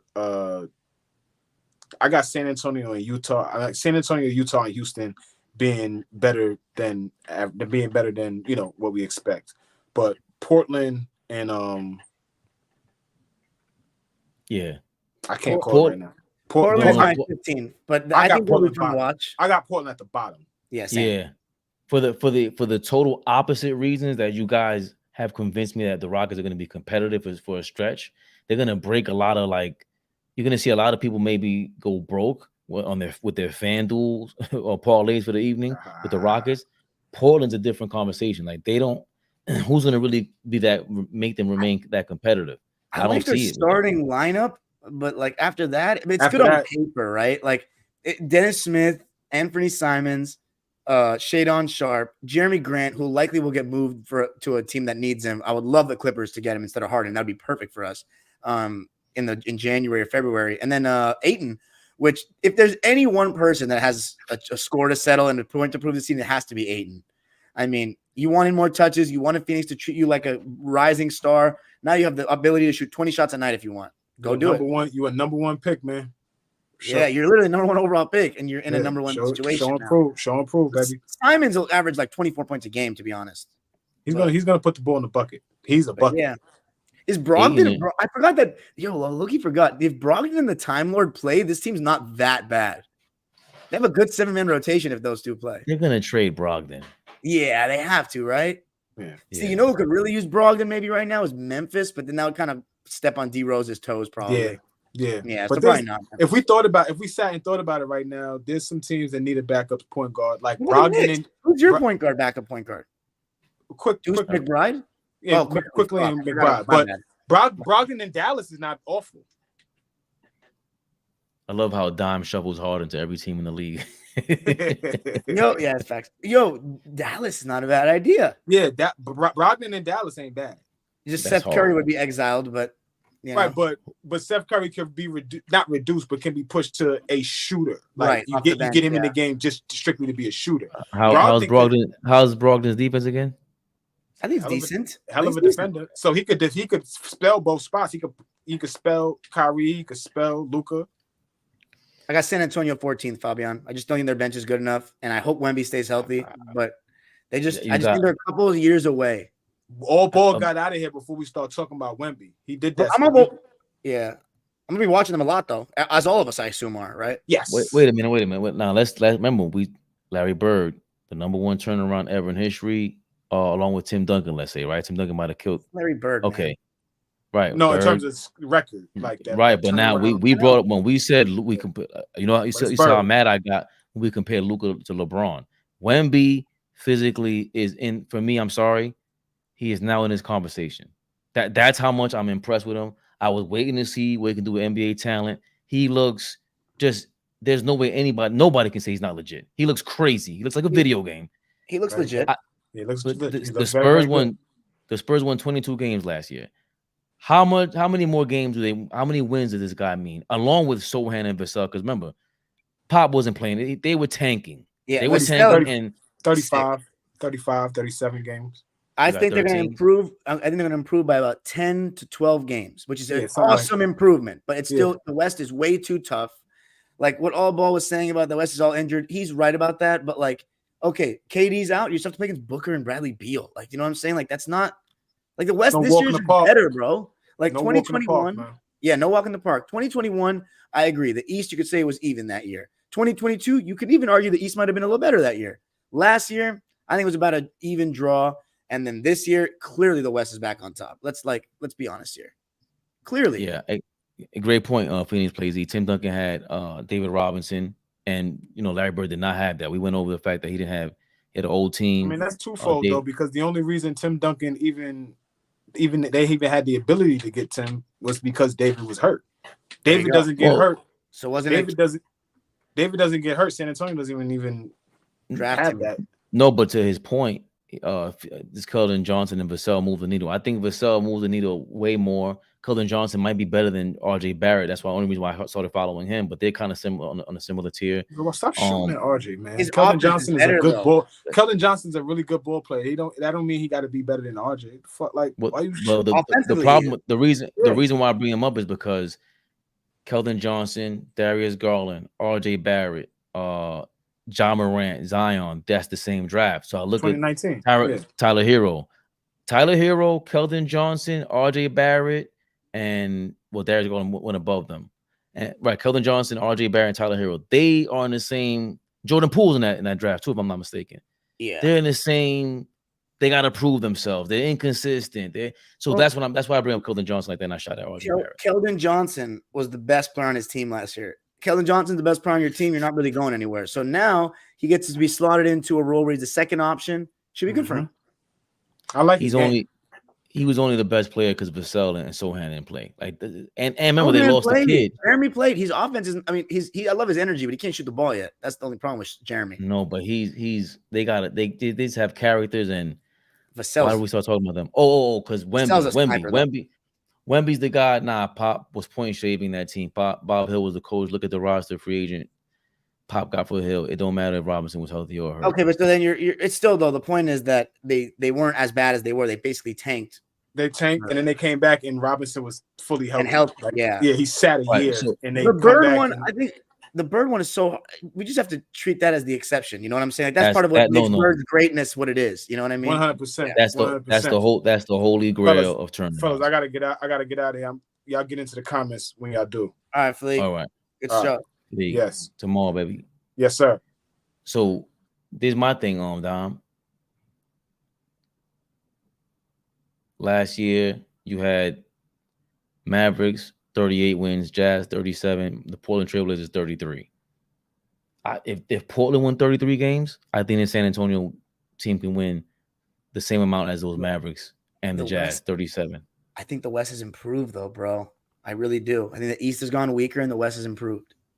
I think Dallas is getting worse. I think the Jazz maybe Dallas got worse though, bro. They got Grant Williams and Derek Jones. At least they got some defense. Maybe Lively will be better than Powell. Like, you know what I mean? They have Kyrie. Look, they went from not having Brunson though. Like you're essentially replacing Dinwiddie with Kyrie this season. That doesn't matter to me. It was just he didn't. Domio that good at all. Domio Bird did not have a hell of a squad that rookie season. Dave Collins was old. Everybody was old. It was done. I think Max, what's his name? Tiny Archibald. Tiny Archibald was old. So no, it's not the same thing. Trust me. Bird is the holy grail. That's what he gets. One of the reasons why he gets props from us. But yeah, so seriously, 33 wins, 37 wins, Dom? That's so much for you? All right. I just can't believe that Kyrie Irving replacing Spencer Dinwiddie doesn't move the needle at all for you. That shows you that you have no belief in Kyrie Irving of how good he is, and you probably think he's really, really overrated. He's overrated by our circle, like people that talk about, because he's a better he's a better one-on-one scorer than Luka. I think so. I think he's more efficient than Luka. But is he though? Yes, he's getting. In the playoffs, he's not. In the playoffs, not even close because Luka's so you could put length on Kyrie Irving and it's tough for him. That thing is Luka's so gigantic. He's more skilled. That's the only way I can put it. When it comes to scoring, he's more skilled. But that's all I can say about him. Well, I think Luka might have more skill. He rebounds better. Kyrie's more skilled on the scoring end. He has a better handle. He can shoot better from the outside, create separation. Okay, but Luka can pass better. I will give him that, and he rebounds better. Yeah, so he can pass out of different pockets. Yeah, I get, so that's I never understood the whole, how I feel about the scoring bullshit. I mean the most skilled bullshit. Wait, can I address a comment right now? Yeah, man, let's go to it. Let's get to it. Domio, you need to do your research, bro, because in this channel you're gonna get called out for it. He scored 8 points in one game. He averaged 15, 15, and 7 for the series, and they won 4 games to 1, dude. What are you talking about? First of all, a small forward averaging 15 rebounds in a finals is pretty ridiculous in the 80s. And 7 dimes to go along with it. So stop. Next. Something that you guys got to remember is the coaching for the Mavericks is not talked about enough. And on what side? Yeah, I was gonna say the good way or bad way. Right, because Dom knows who my favorite point guard ever of all time is Jason Kidd. I've never been impressed with his coaching. I think he's been a horrible coach. Well, 2022, he did a good job. We can't knock him for that. He did a good job. He got them playing defense that year, remember? He even got Luka trying harder. I hate hearing this. So why didn't he get them playing defense last year? I don't know. He clearly lost the team to some degree. They had Reggie Bullock and Maxi Kleber, who were really important for them. They looked cooked, bro. They couldn't hit a shot. They looked slower, like they'd been run to the ground. That's what Mavs fans were telling me. They got run to the ground by Kidd the previous season. And so how are you gonna play better defense if you got worse defenders? It just doesn't work that way for me. If you told me Jason Kidd was coaching the Brooklyn Nets, okay, they're gonna play better defense. They got better defenders. The Mavericks did not get better on defense. Right, but you got to from the previous year there. Well, I'm talking about from the last year they had Carlisle versus the first year with Kidd. They had basically the same personnel, and he just got them to play harder. But this year, Kleber and Bullock fell off a cliff. They also realized Jalen Brunson should play more, and you can use the 2 isolation players because then you can sit down Luke for some time. And Jalen Brunson was going off, and clearly he's proven himself. That's why I like about their offense is going to be what they're looking for because you got 2 isolation players and they'll go crazy. We've seen Kyrie do that with LeBron in the finals before. That's been his rhetoric. It's been a part of his MO. Cool, but defensively, that's too much. They're going to be even offensively. How much are they going to score per game? I don't know. Are they going to be a top 3? You got the Nuggets. I was going to say they'd be from 8th to 13th offensively. They might be top 7. And then defense, they're going to be in the bottom 12. The highest they'll get is 18 or 19. Oof. Yeah, they're going to be in the bottom 5. They're going to be horrible. I could be wrong, but what about Josh Green and Grant Williams? It's a big year for those two. I think Josh Green is a massive year for him. Why do you think? Because they lost Dorian Finney-Smith, so he's going to be. I mean, him and Grant Williams are going to be asked to defend a lot of the good players and make open shots. You know, I also think low key getting Tim Hardaway back last year hurt them. I think not having him chucking and he doesn't play defense, that was better for them in 2022. Low key. But anyway, let's keep reading the comments. Let's get out of here before we get to 3 hours. Agreed. Grant Williams is good at yes and no. I mean, yeah. You gotta think what they had, bro. You got to think of what they had. Yeah, isolation scoring. He's just not Dorian Finney-Smith, and I forgot who else they had. Isolation scoring is overrated. I value scoring off of a pick way more because of the diversity of things you can do off of a screen. Yeah, I agree. I think it's more efficient to get a pick, but when you can score on somebody without getting a screen, that's more impressive to me. But continue. Right, but in comparison to Kyrie and Luka, that's what that. Well, yeah, Luka's an amazing pick and roll player. Kyrie's is not that great in pick and roll. I mean, however, the gap is between Kyrie and Luka on one-on-one offense, isolation offense. We'd rather have when it goes pick and roll, pick and roll and just everything else that he does that Luka's doing, bringing to the table. I think Kyrie's much better off the ball than Luka. Luka doesn't even move, and I still would rather have Luka. Oh, easily. Do you understand? He's a pick and roll god to me. He can get you a good shot every time. I'm telling you, right? The only player you have in that conversation that can be better than him one-on-one, and then you have better than Luka at that rate is Kevin Durant. Yeah, or like prime LeBron, or not even prime LeBron. Up until year 18, LeBron. I don't know if LeBron's a better one-on-one player than. Oh, never mind. Yeah, you're right. You know what I mean? Yeah, he's not. He's not as shifty, but he was still so like strong. You know. Right. Rebounds were crazy, but who was scoring? Remember, Kyrie wants to play power. What? Something that you guys got to remember is the coaching for Dallas is not talked about. All right, you saying that we were confused. I think Dallas has a massive range in terms of the way they can finish. Finish what? I think it's 7 to 11. To be honest, I don't see them being an automatic. I mean, 6th seed is the highest I could see them going. Dorian Finney-Smith working out the past couple of years in Fayetteville with Tim Grover, which is Michael Jordan's coach. That's cool. Toronto's front court is bigger than I think what you were saying about Utah. Let me see. Jakob Poeltl, Siakam, and OG. That's not bigger, is it? Than Collins or Markin is like a 7-footer, bro. What are you talking about? Yeah. Your starting lineup is bigger because you have Barnes playing point guard as opposed to THD, but yeah. Regular season matters in the West. The Heat are not that talented to keep beating Boston and Milwaukee. I mean, the Heat, they have to make a move. John Moran gets there every year. We ain't gonna talk about that though. Trey claim to fame is beating trash Knicks team.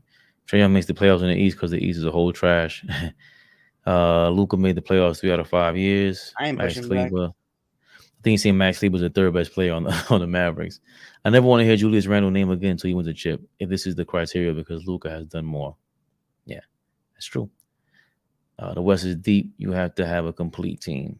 Not necessarily complete. All right.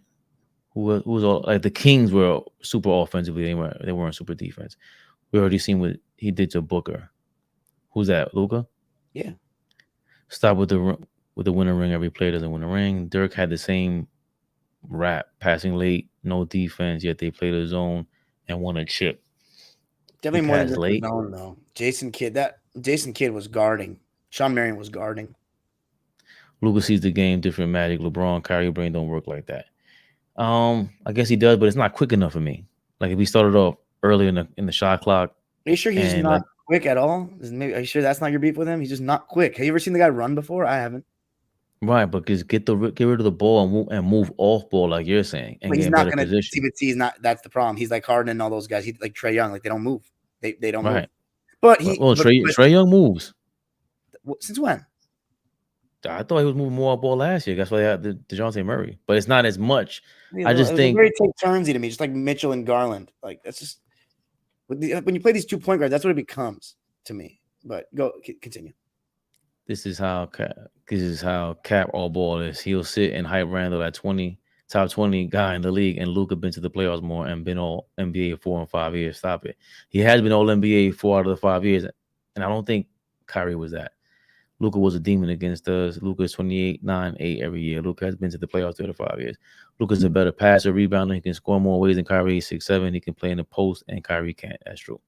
Actually, no, Kyrie can't play in the post for a guard, though. He's really awesome at it, but it's not the same as Luka, of course. He doesn't have the bully ball because he's not a bully. Yeah, he's small. Yeah, it has to be the right matchup. How many All-NBA first teams does Kyrie have compared to Luka? First teams? I don't know. I don't even think he has more. That's obvious. And he played way less years, so. Luka, one of my favorite players. I'm very militant. Okay. Stop with Kyrie playing defense. Yeah, we were going too crazy about that. But that was me just saying, like, we shouldn't even argue about that. What did he do without Jalen Brunson is the funniest thing I've ever heard, especially when they asked, what has Kyrie done without LeBron? And you say Brunson. Yeah, that was true. Like, that was the ether that Flea gave boy. He didn't want to concede. It was like, you're talking about he brought in Kyrie, was better than him, and they did nothing last year. Like, what are you talking about? They got rid of him for Brunson for him, essentially. Luka's a better shooter and can score on anyone, any size on the court with or without contact. Luka is stronger than the guys who match up with him. Yeah, and he's skilled with his size. Luka will age well. He's out of shape and not athletic. I don't think he's gonna age well. That's the thing, that if he keeps this up, he's gonna have to change his game, move off ball. This cannot age well. Harden is more athletic than Luka. That's the part you guys are missing out on, I think. Kyrie hasn't done anything without LeBron. Dallas 7th. Luka's like 3 inches taller than Harden, though. It doesn't matter for me. Okay. Who's got the best bench in the NBA? That's a good question. That is a good question. Who will? Before you do that, I think Lakers and Clippers are up there. Damn, I was just gonna say the Lakers. I want to say my Knicks. I was hyped about the Knicks last year, but Knicks bench is not bad. They have a 9-man rotation. The Bucks bench ain't all that. It's Denver. Bucks is not in the conversation. The Kings maybe. Lakers. Really? Lakers got Gabe Vincent, Christian Wood, Jared Vanderbilt, Cam Reddish. I don't think he's gonna play like that. Max Christie, I believe, will get some minutes this year. And then who else am I forgetting? That's all. The kid that came from Dallas. He's starting. Christian Wood is starting. I said Christian Wood. No, he's not starting. And they also have they got Jackson Hayes, but I don't know how much he's gonna play with. Him and what's his name? You said Vincent. Rui Hachimura. I forgot about Rui Hachimura. Rui Hachimura. See, they're not. I don't know how much Jackson Hayes is gonna play. Christian Wood, Rui Hachimura, Gabe Vincent. Those are 3 awesome reserve players right there. They're gonna have to really go. And Vando, 4 awesome reserve players. So maybe the Lakers. I mean, Clippers have a good bench too, though. Norman Powell, Bones Highland, Covington, Plumlee, and KJ Martin and Batum. The Lakers bench is gonna have to, I think, do a lot this year. I think LeBron's gonna really show his age. He might get hurt again, or he's just gonna show like a step slower. I can't name the 3 other Knicks starters. I could. Yeah, Robinson, Grimes. Hopefully they sit one of them. Smart is good in a system that has multiple great players. Memphis doesn't have that. Memphis is overrated. Celtics did Marcus Smart foul by sending him there of all places. What? It's a good team. When they're there, it's a good team. Respect my Wolves, Dime. Scam likely. The other kid for Sacramento as well. Sabonis was trash in this series versus Golden State. Keegan. Yeah, Keegan Murray did not show up either. He's supposed to be, better than Harrison Barnes. Yeah, but still, he broke the record for most 3-point shots for a rookie. Yeah. Most 3-point shots made. Herter also didn't play well in the playoffs either. Oh, yes. The Kevin Herter Sabonis dribble handoff was and it wasn't sustainable, but it was like at 80-90% in the beginning of the year, like the first 2 months. It was crazy what they were doing, the Red Rooster. When you've never been hunted, it's a different field. Preparing for this season, a game, how you handle 2 losses in a row, how you handle injuries, how teams play you in your arena, and especially for the young teams. Like, I think that's why OKC is going to be good, and why the Lakers can kind of sustain stuff like that, and why the Mavs, if they lose 2 in a row, that's a big deal for them. I don't know if they have the leadership for it. Denver wrecked everyone in the playoffs, but now the injury-prone Clips are better than them. Yeah, I agree with them. No, it was for obviously for Flea because he put him 7th. Oh, right. That was horrible. Yeah, we'll see how that ages. If Cat ends up a Nick with Randall, they go into Metro. They go into the Metro Conference Championship versus Louisville. Jokic cooked AD. Randall over Cat is crazy. He didn't really cook him. No, it's only because of the health, man. What was that? It's only because of his health. And I just think Randall, despite his the one thing with Randall, man, is I'll knock his decision making and shit like that. But at least he gives me a lot of heart and effort. And I don't see that from Cat. I think Randall, yeah. No, they're both stupid on the court. Yes. They're both emotionally it gets the best of them. And that's the thing with Westbrook also. Westbrook is I always say Westbrook and Randall, super athletes that they get too emotional. Let's not. I mean, they would be lucky to have half the career Westbrook did. Just saying. Yes. Considering his recent injury history, Paul isn't now a viable commodity to have a significant impact to winning another chip. And Randall would be way better if he pushed like Westbrook and just went down court and attempted to get for a layup. He gets the whistle from the refs. They really give him a whistle. And that's part of the problem, like you said. At least if you're gonna go crazy like that, go be crazy and consistent and go to the basket and put more pressure on the defense. They need to move CP3 if they're serious about another ring. Exactly. FCP3. Fish clearly loves CP3, right?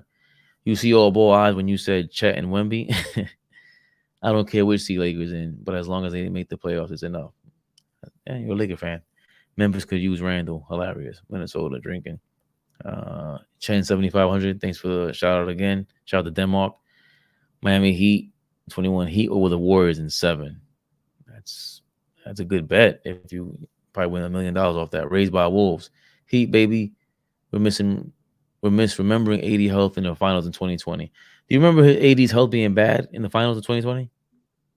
I mean, I think he was playing with something, but he was still pretty good. I think there's no excuse for him not posting up Jay Crowder and dominate. He should have averaged 30 in that series. The players, the Heat were switching on him, especially in the games. The games, we got to remember, Bam Adebayo missed 2 games. In those games, AD should have dropped 40, straight up. He could this is AD at his apex. He destroyed them. I was disappointed in him. That's why I said LeBron deserved Finals MVP, because LeBron, when it came down to it, he had more confidence. He had more, let me grab the game by the scruff of the neck, even though I believe AD was the best player in the regular season. I think in the playoffs, LeBron gives the edge because of that. Let me go get it shit. Year 17, experienced. But yeah. Did Jimmy Butler miss a game in that series? He was just exhausted. Dragic. He was just exhausted, but that was the game that he ate. He kept him alive. Yeah, that's the. I mean, he was hovering over the scorer's table.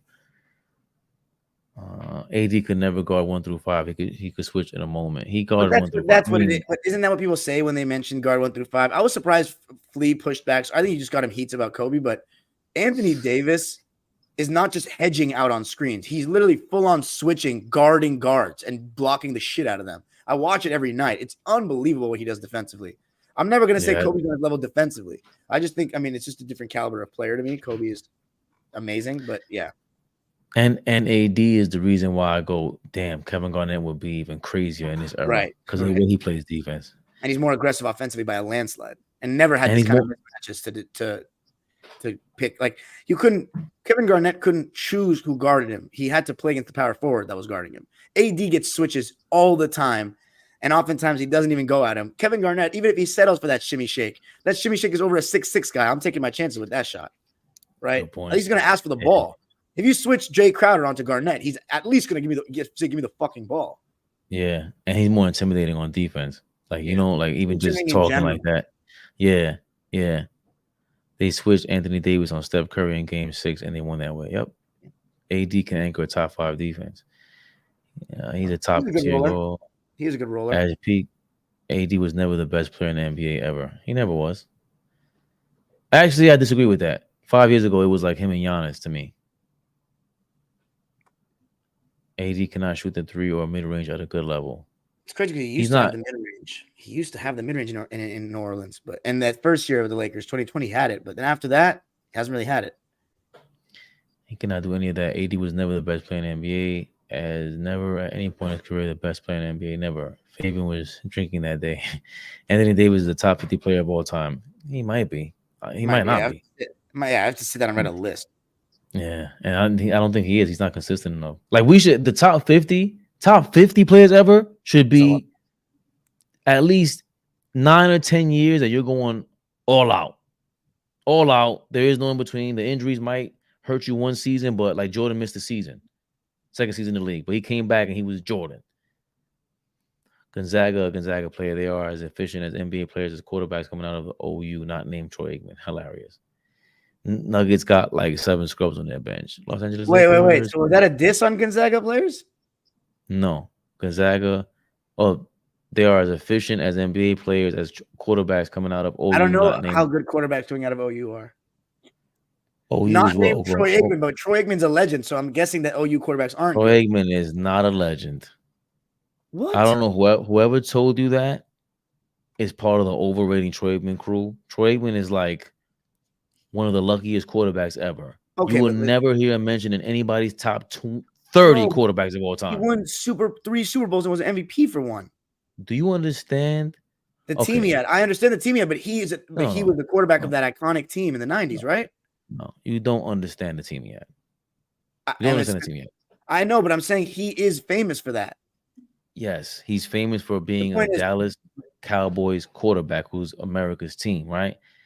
It's like imagine Ben Simmons playing with Akeem Olajuwon and Anthony Davis in the front court, and then you're saying Ben Simmons is the best defensive player. Not Ben Simmons. Not Ben Simmons. That's a bad example. But I see what you're saying, though.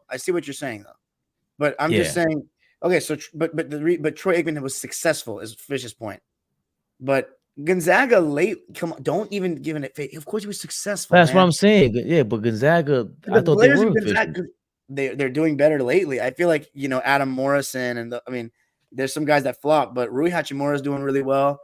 Brandon Clark is awesome. That's what I'm saying. I think Kispert's probably going to be a miss. Who? Kispert. Okay, where's he? On the Wizards. He was a lottery pick last year on the white boy. But they also have Chet Holmgren this year. We'll see. But Andrew Nembhard shocked me how good he was last year with Indiana. In the Pacers, right? Yeah, he was on Gonzaga. And I saw him play at Gonzaga, and I never thought he would be an NBA player like that. But nah, because the thing with Gonzaga is it's like the Spurs, man. You don't see how talented one individual is. Like I went to a game when they were playing Chet, and I was in the second row. You would have never thought he was a second draft pick because they don't let somebody just go one-on-one. But you saw with Nembhard, you put him in the pick and roll in the NBA with all the spacing, you see his skills come out. So he was good. I think recently they've been producing some better players. He's right though to a degree. Like they had a lot of flops. Sacre, yeah, some flops for sure. Los Angeles Lakers. Poole getting more shot attempts this year doesn't mean he's better. It just means Washington got no adult supervision in the organization. Totally agree. AllBall will hype the most random Division 12 player, but downplay a younger player if he doesn't take his team to the finals in year 2. We read all these other ones. Remember, you already read them. We did? Yeah. Van Fleet the champion. Okay. Yeah. All right, gentlemen. Thank you guys for joining us today. Hope you guys enjoyed the episode. I'm going to put timestamps for like the categories that we were talking about, so it makes it easier for people watching because 3 hours is a shit ton. But if you have anything you want to promote, Fabian, go after me. But for my subscribers, guys, we're back on Tuesday. The season is ready to go. Live after the Warriors game. I'm going to be talking Lakers, Nuggets, and the Warriors game. And on Monday, Tuesday morning, you got episode. Oh, Ash is in the chat? Mm-hmm. Oh, man. Shout out to Ash. Saw him today. But I have episode of Figueroa. Basketball on Figueroa, episode 2, coming out on Tuesday. If you haven't checked out episode 1, go check it out. We're going to be doing a full-on Laker and Clipper preview on Tuesday morning. Then at night, you'll get the live. And if you have not checked out what I've been doing lately, going into the streets, y'all, check it out. Do Clipper fans want James Harden? And then I had all the full version of all those interviews of how Clipper fans are feeling going into the season, their expectations, whether or not they want Harden, last season at Staples Center, Terrence starting, all of that. Go check out. I went to the streets. You can see what real Clipper fans are like. My last 2 videos, please watch them, comment on them. And yeah. Well, Friendly Fire is on almost like every day. I always got something to say. AllBallTV got a bunch of stuff coming out this week. Wednesday is going to be the IG live for Sportsmen again. I will. That's going to be a tough one for me because it's opening night, so I don't know if I'll be able to make that. Ooh, I have to do an earlier time. Yeah, I have to do an earlier time. Okay, and yeah. So we have that. I think tomorrow, AllBall and Uncle Ice should be coming back for the season opener. Haven't heard of Uncle Ice in a long time. Yeah, AllBall and Uncle Ice will be coming back, and I think Tuesday is the Basketball Network with our guy, Basketball Heads, A Game Podcast, All We Live Flea, All Ball, and then Wednesday we're back with, like you said, the IG Live. We just got a lot of things coming out. It's getting late, so my voice is getting kind of groggy. Friendly Fire. I forgot what my saying is. My slogan. Live and direct. Live and direct. Fabian Perspect. Signing off. Thank you guys for tuning in. You're amazing. For Sportsmen. 3 hours is crazy.